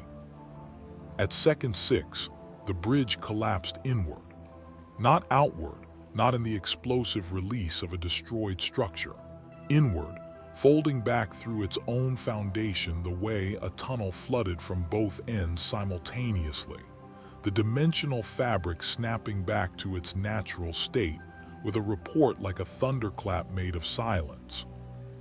And Kratos, standing at the center of it with the chaos flame at full release, was at the epicenter of every bit of that energy discharge. Peter fired. The web line crossed 20 meters in under a quarter second and hit the center of Kratos' back between the shoulder blades at the exact moment. The inward collapse reached him, and Peter pulled, not with the casual web swing strength of daily patrol, but with everything, bracing against the oak tree behind him, the line snapping taut, the recoil wrenching his shoulder with a pain he filed away for later attention and did not permit to matter right now. Kratos moved. Not gracefully, not controlled. He came off the collapse point like something that had been at the center of an implosion which he had, and hit the ground 15 meters back rolling, the Leviathan axe carving a furrow in the earth as he came to a stop and lay still. The silence in the Catskills was absolute. Peter dropped from his web line and covered the distance at a run. He got there before anyone else, which was the point, crouching beside Kratos in the dark with his heart doing something irregular that he would also deal with later. Kratos' eyes were open. He looked up at the sky, at the stars which were back, visible now through the overcast that the bridge's energy had been pressing flat for the past 2 days. He breathed. "Okay," Peter said. "Okay, you're okay." Kratos looked at him. "Loud," he said in English, his first English word. Peter laughed. It came out slightly broken at the edges in the way that laughter did when it was substituting for several other things. "Yeah, I talk a lot. Everyone tells me that." Thor arrived and crouched on the other side of Kratos, assessing with the speed of someone who knew divine physiology. Tony landed beside Peter and his faceplate came up, and his expression was doing several things simultaneously that he was handling with characteristic efficiency by not addressing any of them yet. Strange stood 10 meters back, hands lowering, looking at the place where the bridge had been. The dimensional fabric was clean, scarred in the way that fabric scarred, with a line that would be visible to his instruments for years, but closed permanently. The bridge was gone and the structure that had supported it was gone, and what the void entity had invested in this location had returned to it through its own architecture. "It's done," Strange said. He said it quietly enough that only the immediate area heard it, but it landed in the silence of the Catskill Mountains, with the weight of something that had been uncertain for long enough that its resolution required a moment to become real. Steve walked to the edge of the site and stood with his hands at his sides, looking at the clean air where the scar had been. Natasha watched Kratos get slowly, deliberately to his feet, refusing assistance with the specific patience of a man establishing that he was standing under his own power because that mattered, because the categories of fallen and standing were not interchangeable. The chaos flame settled back to its resting state in his bearing, quieter but completely intact. He looked around at the team, at each face in sequence, with the assessment that was always there, but with something in it now that had not been present at the 8th Avenue crater, something that recognized rather than measured, that acknowledged rather than categorized. Then he looked at Peter. "Good shot," he said in Norse. Peter looked at Thor. "He says you made a good shot," Thor said. Peter looked back at Kratos.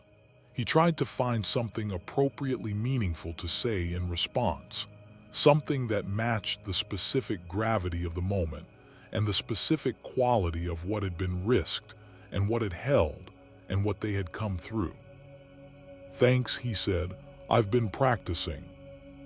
The debrief happened at 4 in the morning in a conference room that smelled of cold coffee and the specific exhaustion of people who had been operating at maximum capacity for too long and were now in the process of transitioning to whatever came after maximum capacity. Fury ran it. He had arrived at the Catskill site 30 minutes after the bridge collapsed, in a vehicle that had covered the distance from Manhattan in a time that suggested either exceptional driving or exceptional disregard for traffic law. And he had walked the perimeter of the collapsed bridge site with the expression of a man cataloging things he intended to understand fully before he permitted himself to react to them. Then he had said nothing for 20 minutes. Then he had said to Strange, "Give me everything." And Strange had given him everything, the complete picture from the dimensional rift above 8th Avenue to the void entity in Norway to the bridge in the Catskills, the full arc of it laid out with the precision of a man who understood that Fury's ability to make good decisions was directly proportional to the quality of information he was working from. Fury had listened without interruption. Then he had called the debrief. Kratos sat at the table with Atreus beside him, the boy having been brought from the tower by Quinjet the moment the bridge was confirmed closed, and the reunion on the Catskill mountainside had been brief and wordless in the way of people for whom words were a secondary system, a quick assessment of physical condition, a hand on a shoulder, two people confirming the fact of each other without needing to perform the confirmation for an audience. Fury looked at Kratos across the table for a long moment before beginning. Then he said through Thor, "I owe you an apology." The room registered this. Fury did not apologize frequently. He did not apologize performatively. When he apologized, it was because he had identified an error in his own judgment and had decided that acknowledging the error was more strategically and personally sound than protecting the position. "I assessed you as a threat to be managed," Fury continued. "That was accurate in one sense and completely wrong in every sense that matters. You identified the void entity's nature before any of us had the framework to understand it. You provided the strategic model that gave us the reflection mechanism. You stood at the center of the bridge collapse voluntarily." He paused. "You protected this world. That deserves to be said directly." Thor translated. Kratos listened. He looked at Fury with the same assessing patience he had turned on everyone in this room at various points over the past weeks, checking for performance versus genuine content. He found genuine content. He gave a single nod. It was not absolution and it was not warmth, but it was acknowledgement, which from Kratos was a significant currency. "Good," Fury said. "Now, we need to talk about what comes next." What came next was complicated in the way that most things in the Marvel Universe were complicated, which was to say that the resolution of one crisis did not produce a vacuum, but rather a rearranged landscape of ongoing and emerging tensions in which the resolution itself became a new variable. The bridge's collapse had been clean but not silent. The energy discharge had registered on instruments in 17 countries. 3 governments had filed formal inquiries with S.H.I.E.L.D. regarding the Catskill event before the sun came up. The Latvian embassy had submitted no inquiry, which meant Doom already had all the information he wanted and was processing it privately, a fact that Strange found more concerning than the formal inquiries. The public record of Kratos' arrival had been partially contained, in the sense that the 8th Avenue incident had been attributed to an enhanced individual's arrival via dimensional anomaly, which was accurate, and the details had been managed with S.H.I.E.L.D.'s standard approach to information about extra-dimensional events, which was to make the truth available in a form that was technically complete and practically difficult to assemble into a coherent picture without the classified components. It had not been fully contained because nothing in the internet age was fully contained, and the footage from 17 different phone cameras of a massive ash-white man walking through sustained energy weapons fire and then throwing a freezing axe had accumulated 22 million views before S.H.I.E.L.D.'s media management team had even convened their first meeting about it. The comment sections, Tony had noted with the specific amusement of a man who monitored public discourse about enhanced individuals as a professional obligation, were divided roughly equally between people who had correctly identified Kratos from the video game franchise, people who believed this was an Asgardian the Avengers had not previously disclosed, and people who thought the whole thing was AI-generated content. "The video game thing is going to be an ongoing issue," Tony said at the debrief. "There are people in this city who are going to want to ask him about the PS4 trilogy." Peter, who had been trying not to think about this since the 8th Avenue footage went viral, exhaled slowly. "Yeah, I've been thinking about that. And I think we treat it the way we treat everything else that's technically accurate but contextually complicated." Peter looked at Kratos. "He's a real person who exists and had real experiences. The fact that those experiences also inspired a fictional version in this reality it's actually kind of interesting, in a cosmological sense, like maybe stories travel between realities before people do. Strange looked at Peter with the expression he used when someone said something that was technically outside their area of expertise, but was not wrong. That, Strange said, is closer to the actual mechanism than you probably realize. The question of Kratos' official status in the Marvel Universe was resolved over the following week through a process that involved more paperwork than anyone had anticipated, and a jurisdictional argument between SHIELD, the UN Enhanced Individuals Committee, and the Latvian delegation, which had inserted itself into the process on the grounds that Doom's provision of the dimensional coordinates in Norway constituted an act of collaborative international security effort that entitled Latvia to a voice in the outcome. Fury had looked at the Latvian filing for a long time. Then he had said to Hill that he wanted to know exactly what Doom had been measuring before any of this happened, and why he had been measuring it. Hill had said she would find out. She had not yet found out.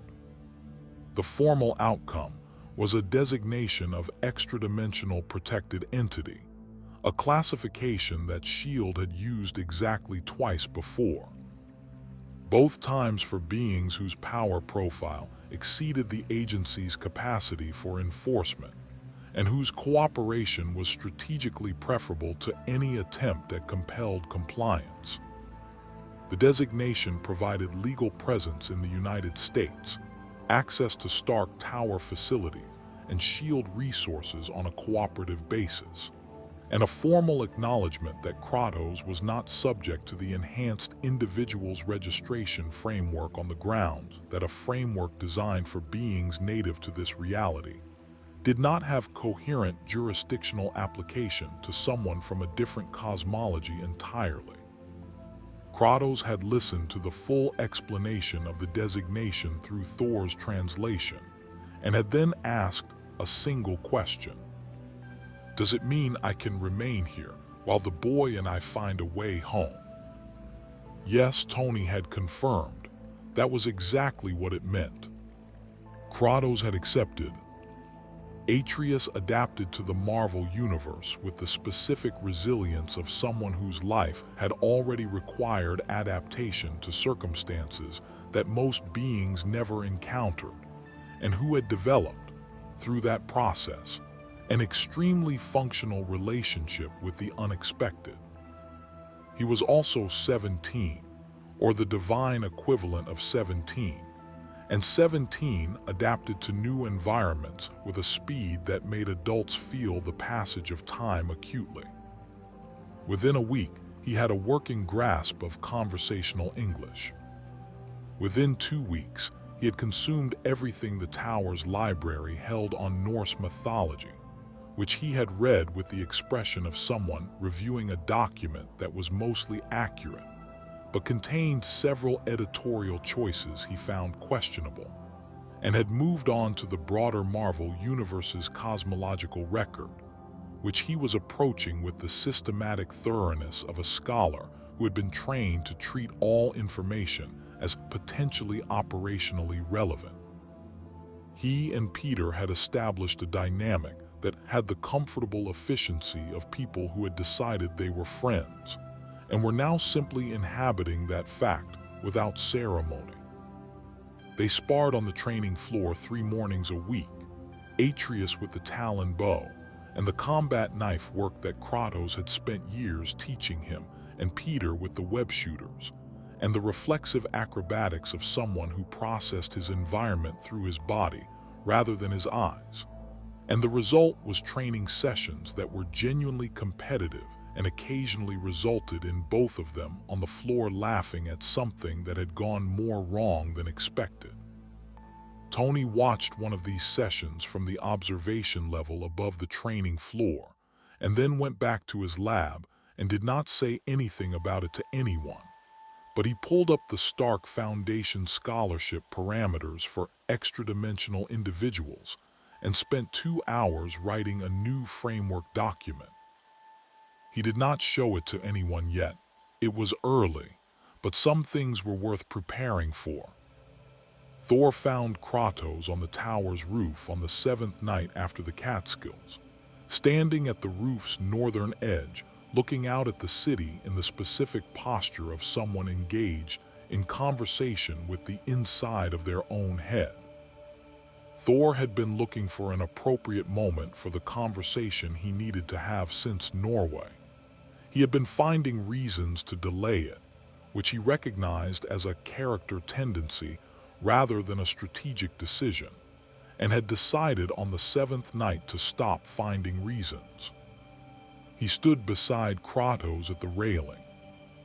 They were quiet for a while, Manhattan below them in its constant light and noise, a city that was fundamentally incapable of being still, that generated its own weather and its own gravity and its own quality of time that was different from time anywhere else. "In my reality," Thor said in Old Norse, "I knew your name from the old stories, the tales the mortals told of what happened in Sparta and in Olympus." He paused. They were not complete tales. The mortals did not know everything, but enough. Kratos looked at him. "I want to ask you something," Thor said. "Not as an Avenger, not in the context of the bridge or the void entity or the diplomatic arrangements. As one who has also been a god and found the category more complicated than expected." Kratos waited. "How do you carry it?" Thor said. "The weight of what you were, what you did. How do you move through the world as the thing you have become without the thing you were pulling you back?" The silence that followed was long and inhabited. Not the silence of a question being ignored, but the silence of a question being taken seriously, given the space it required to produce an honest answer rather than a functional one. "I do not carry it cleanly," Kratos said finally. "Anyone who claims to carry it cleanly is lying or has not looked at it directly." He was quiet again for a moment. "What I do is carry it forward, not behind me where I cannot see it, not above me where it controls the direction. Forward, where I can look at it and it does not become larger for being unseen." Thor turned this over. "And the boy," Thor said, "does he know the full weight of it?" "More than I intended him to know," Kratos said. "Less than he will eventually understand. That is the nature of children. They learn what they need to learn at the rate that they can bear to learn it. A father's responsibility is to be worth the learning when it comes." Thor was quiet. "You are thinking of your own father," Kratos said. It was not a question. Thor exhaled. "He was not always what I needed him to be, and I was not always what he needed me to be. We were both late in understanding each other." He looked at the city. "I wonder sometimes whether I carry enough of what was good in him, whether the weight of what was difficult has made me careless with what was worth keeping." Kratos looked at Thor with the assessment he applied to everything, but slower this time, and what it found did not produce a tactical conclusion. It produced something else. "The fact that you wonder," he said, "is the answer to the question." Thor looked at him. "Men who carry nothing worth worrying about do not worry," Kratos said. "The worry is the weight, and the weight means there is something real inside to be worried for." They stood together at the railing in the Manhattan night, two gods from outside this reality's divine order, carrying the specific and non-transferable weight of their respective histories, in a city that had no idea what was standing on its skyline, and would not have known what to do with the information if it had. After a while Thor said, "I think you would have liked my father, in the end, when he had finally decided to be honest." "Perhaps," Kratos said.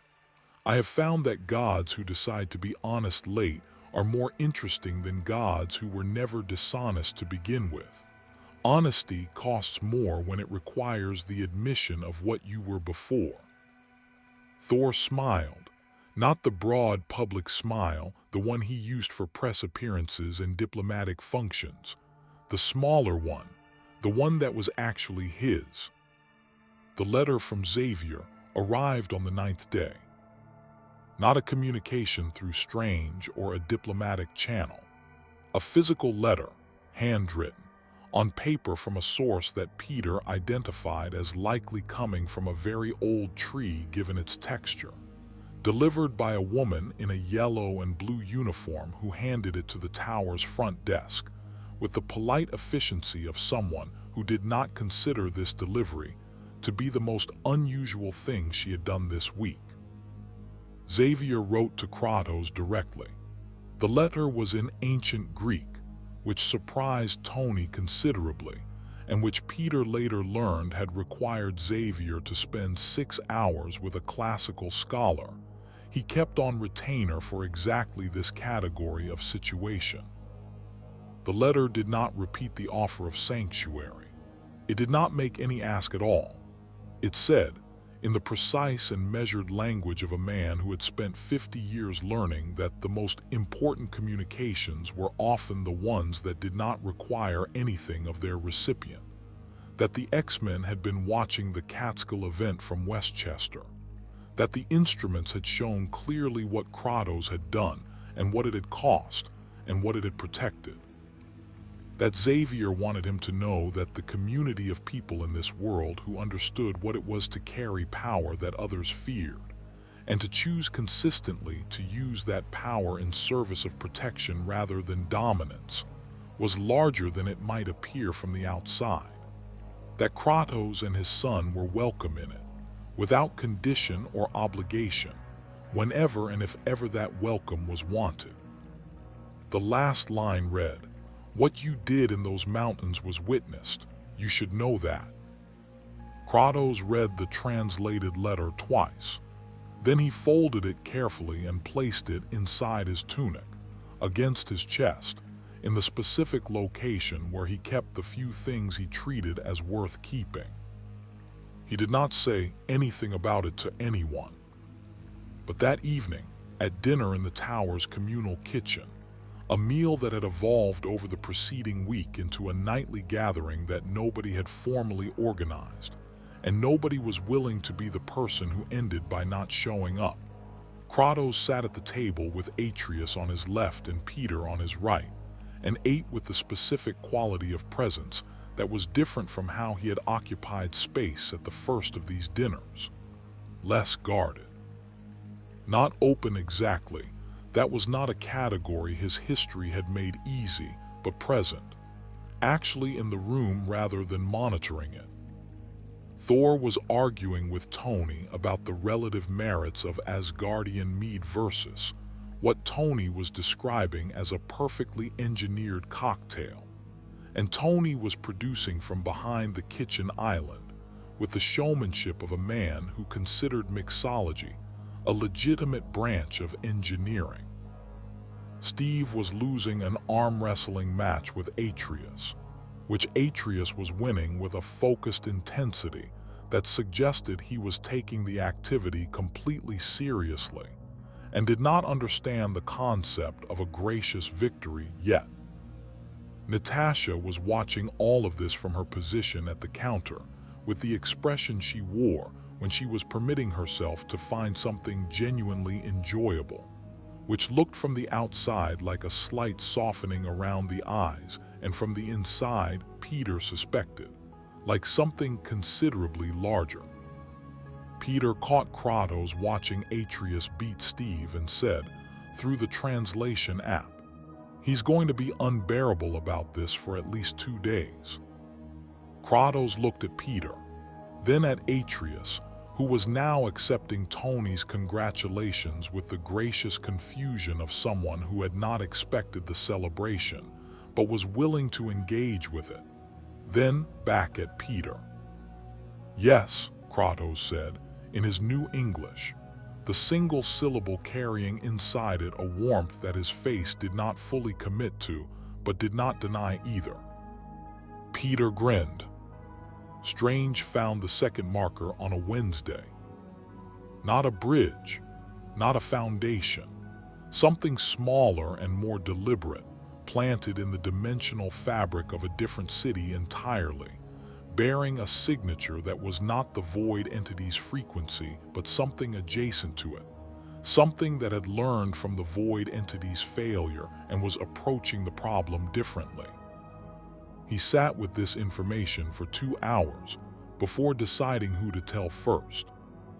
He told Kratos, not because Kratos was the obvious first contact for a new dimensional threat, because Strange had spent the past 3 weeks watching Kratos navigate this reality with a specific combination of directness, and earned wisdom that Strange, whose own career had been built on the management of exactly these categories of threat, recognized as a quality that was rarer than power and more valuable than most things that power could purchase.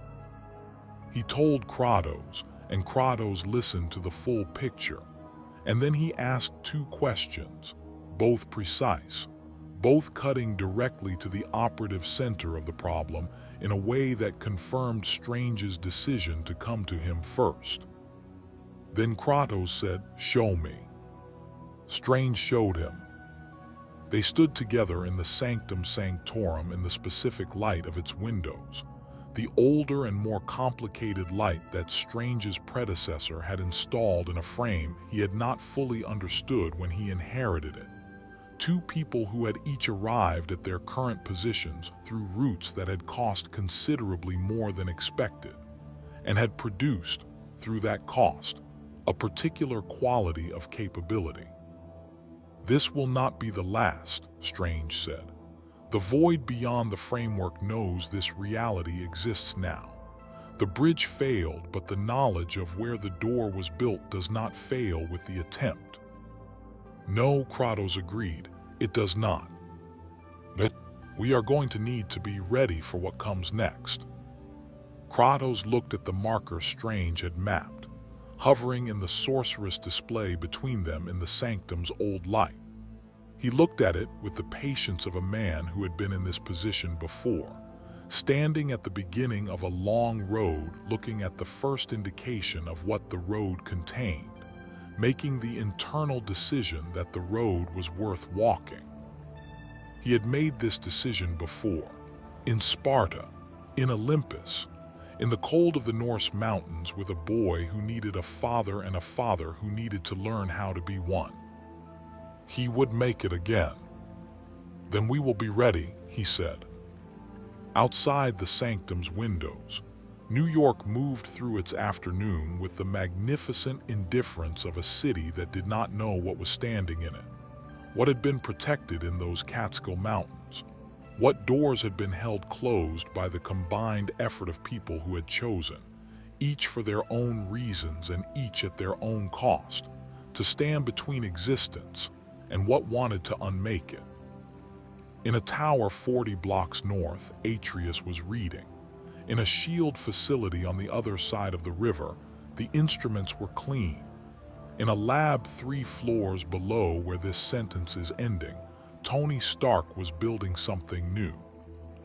And on a roof in Latveria, Doom stood before his instruments and read a signature he had been waiting for and said, "To no one," in a voice that carried none of the performance he used for audiences and all of the precision he reserved for things that actually mattered. "There it is." He reached for a different instrument. He began, with the methodical patience of a man who understood that the most important preparations were the ones made before anyone else knew they were necessary, to work. He had arrived as a wound in the sky. No warning, no ceremony, no diplomatic overture from the universe that received him. Just a rift torn open above a city that had seen enough impossible things to have developed a working relationship with the category, and a man falling through it with the weight of 2 dead pantheons and a grief he had not finished processing, and an axe that came back to him because some things, once chosen, did not let go. That was how it had begun. What it had become was harder to summarize, because the things that actually changed a person or a world rarely summarized cleanly. They accumulated. They built in layers.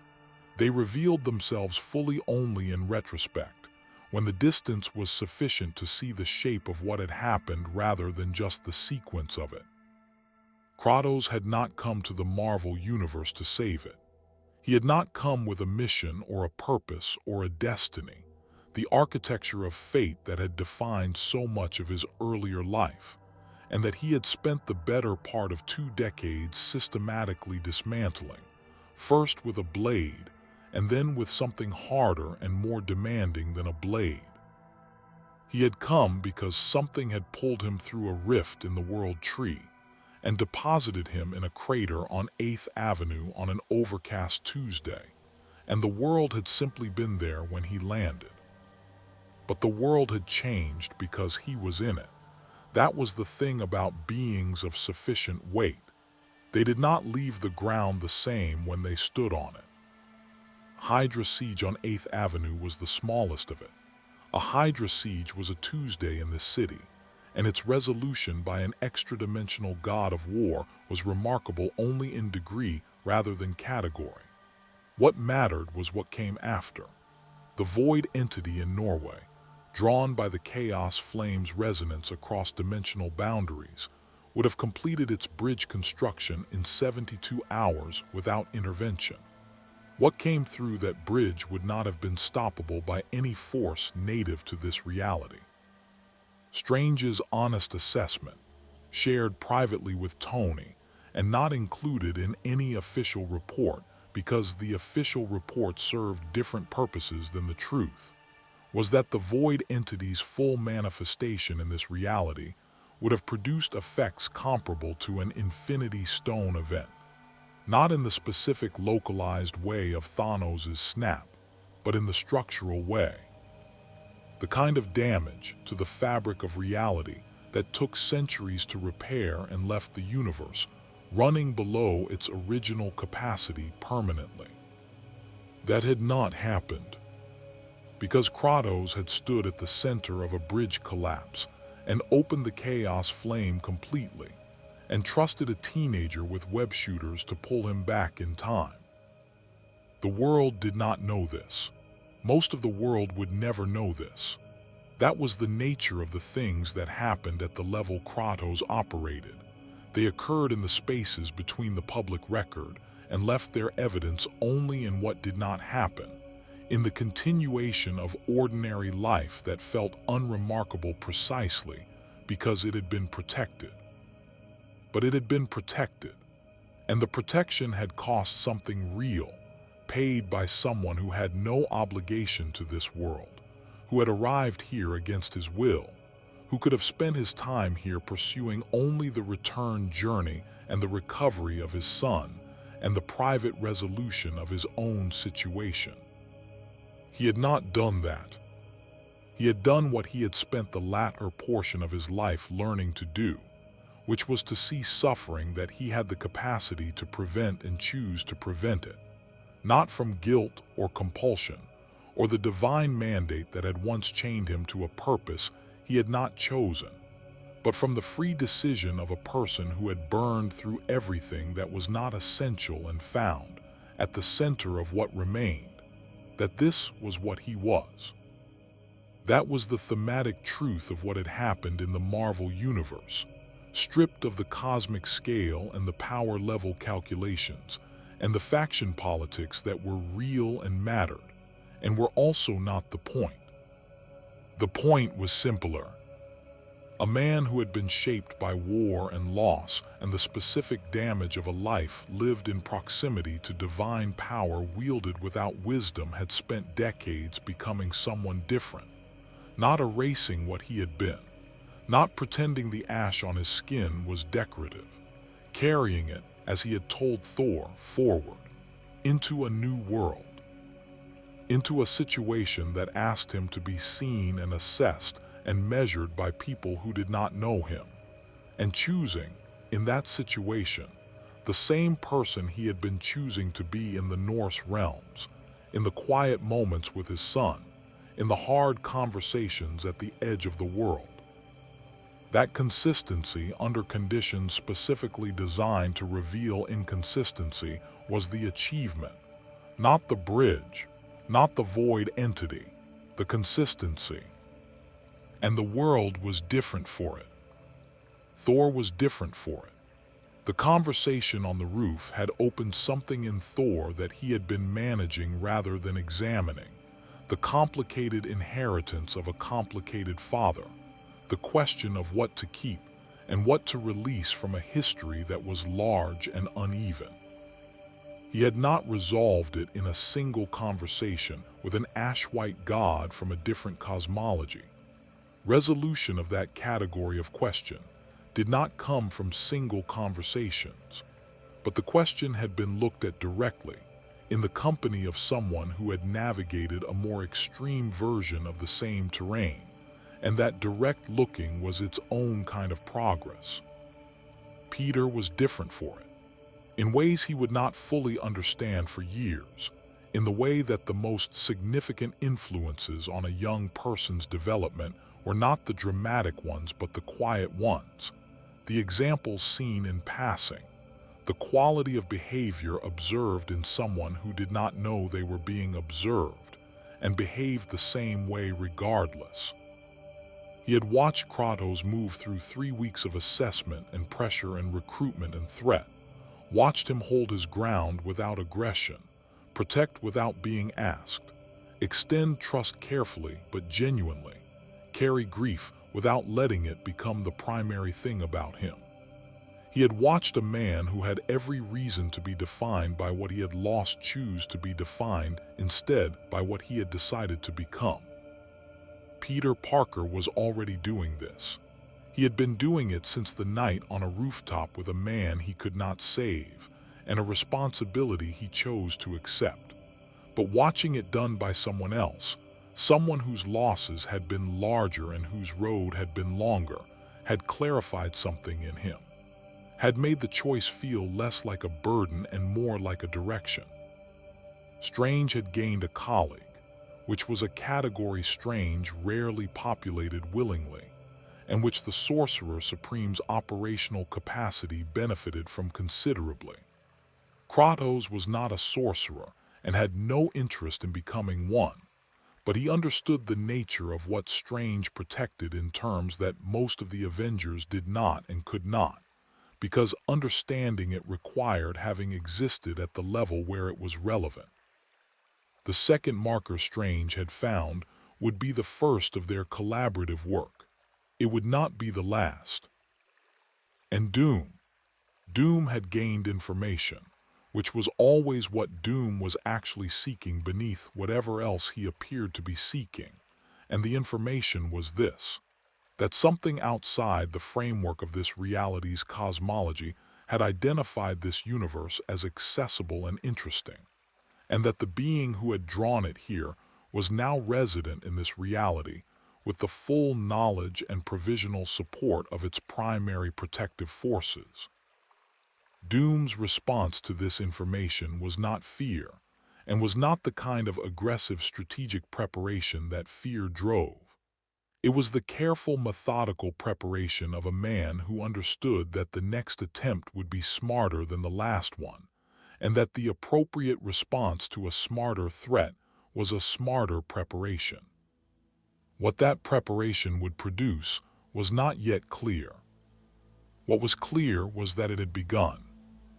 And Kratos himself, the Ghost of Sparta, the god of war, the man who had arrived in a crater on 8th Avenue with nothing but the weight of his history and the tools he had learned to use and a grief he was still carrying forward.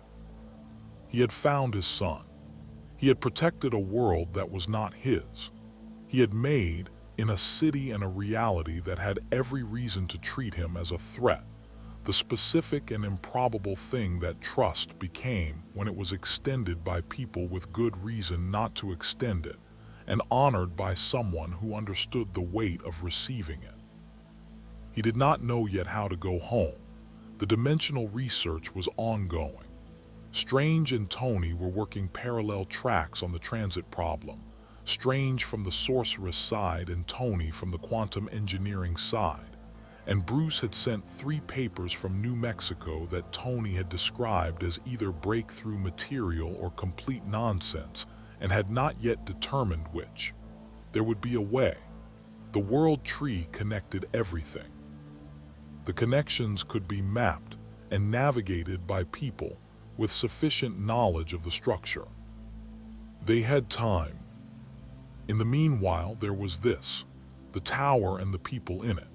The city outside, enormous and indifferent and full of the specific vitality of a place where an enormous number of people were pursuing their lives, with the focused energy of people who understood that their city would not pause to accommodate them, and had made their peace with that, and found it clarifying rather than alienating. Atreus reading. Peter and his webs and his questions, and his quality of attention that was its own kind of combat training, the discipline of genuine interest in the world applied to everything he encountered. Thor, who understood something about the burden of divine inheritance that required no translation. Strange, who understood something about the cost of the path that also required no translation. And somewhere in a Latvian embassy, something that would require translation when the time came, but not yet.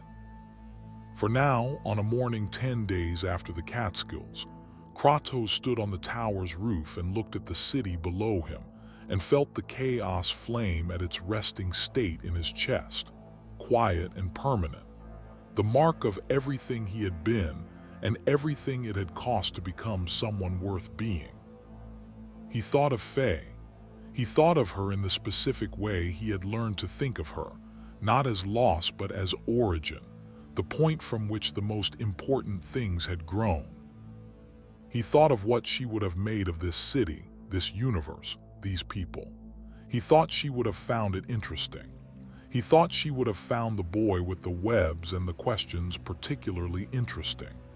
He thought she would have said something about it that was oblique and precise simultaneously, in the way she said things that took time to understand and were worth the time. He would tell Atreus that someday, when the moment was right. He heard the roof door open behind him, the particular weight of the footstep, the specific quality of the approach that he had spent 3 weeks learning to recognize without looking. Peter stood beside him at the railing. He had 2 paper cups of coffee, one of which he offered with the wordless efficiency of someone who had accepted that language was optional for some communications. Kratos took it. They stood together in the morning and looked at the city. "Strange found something," Peter said. "He's briefing downstairs in an hour." Kratos nodded. "You ready?" Kratos looked at the city one more time. At the scale of it, the noise and the light and the dense living complexity of a world that was not his, and that he had nonetheless chosen, for now, in the way that all meaningful choices were made, without complete information and without guaranteed outcome, as the place where he would be present. "Yes," he said. They went inside. The work continued. The God of War has entered the Marvel Universe, and the Marvel Universe will never be the same.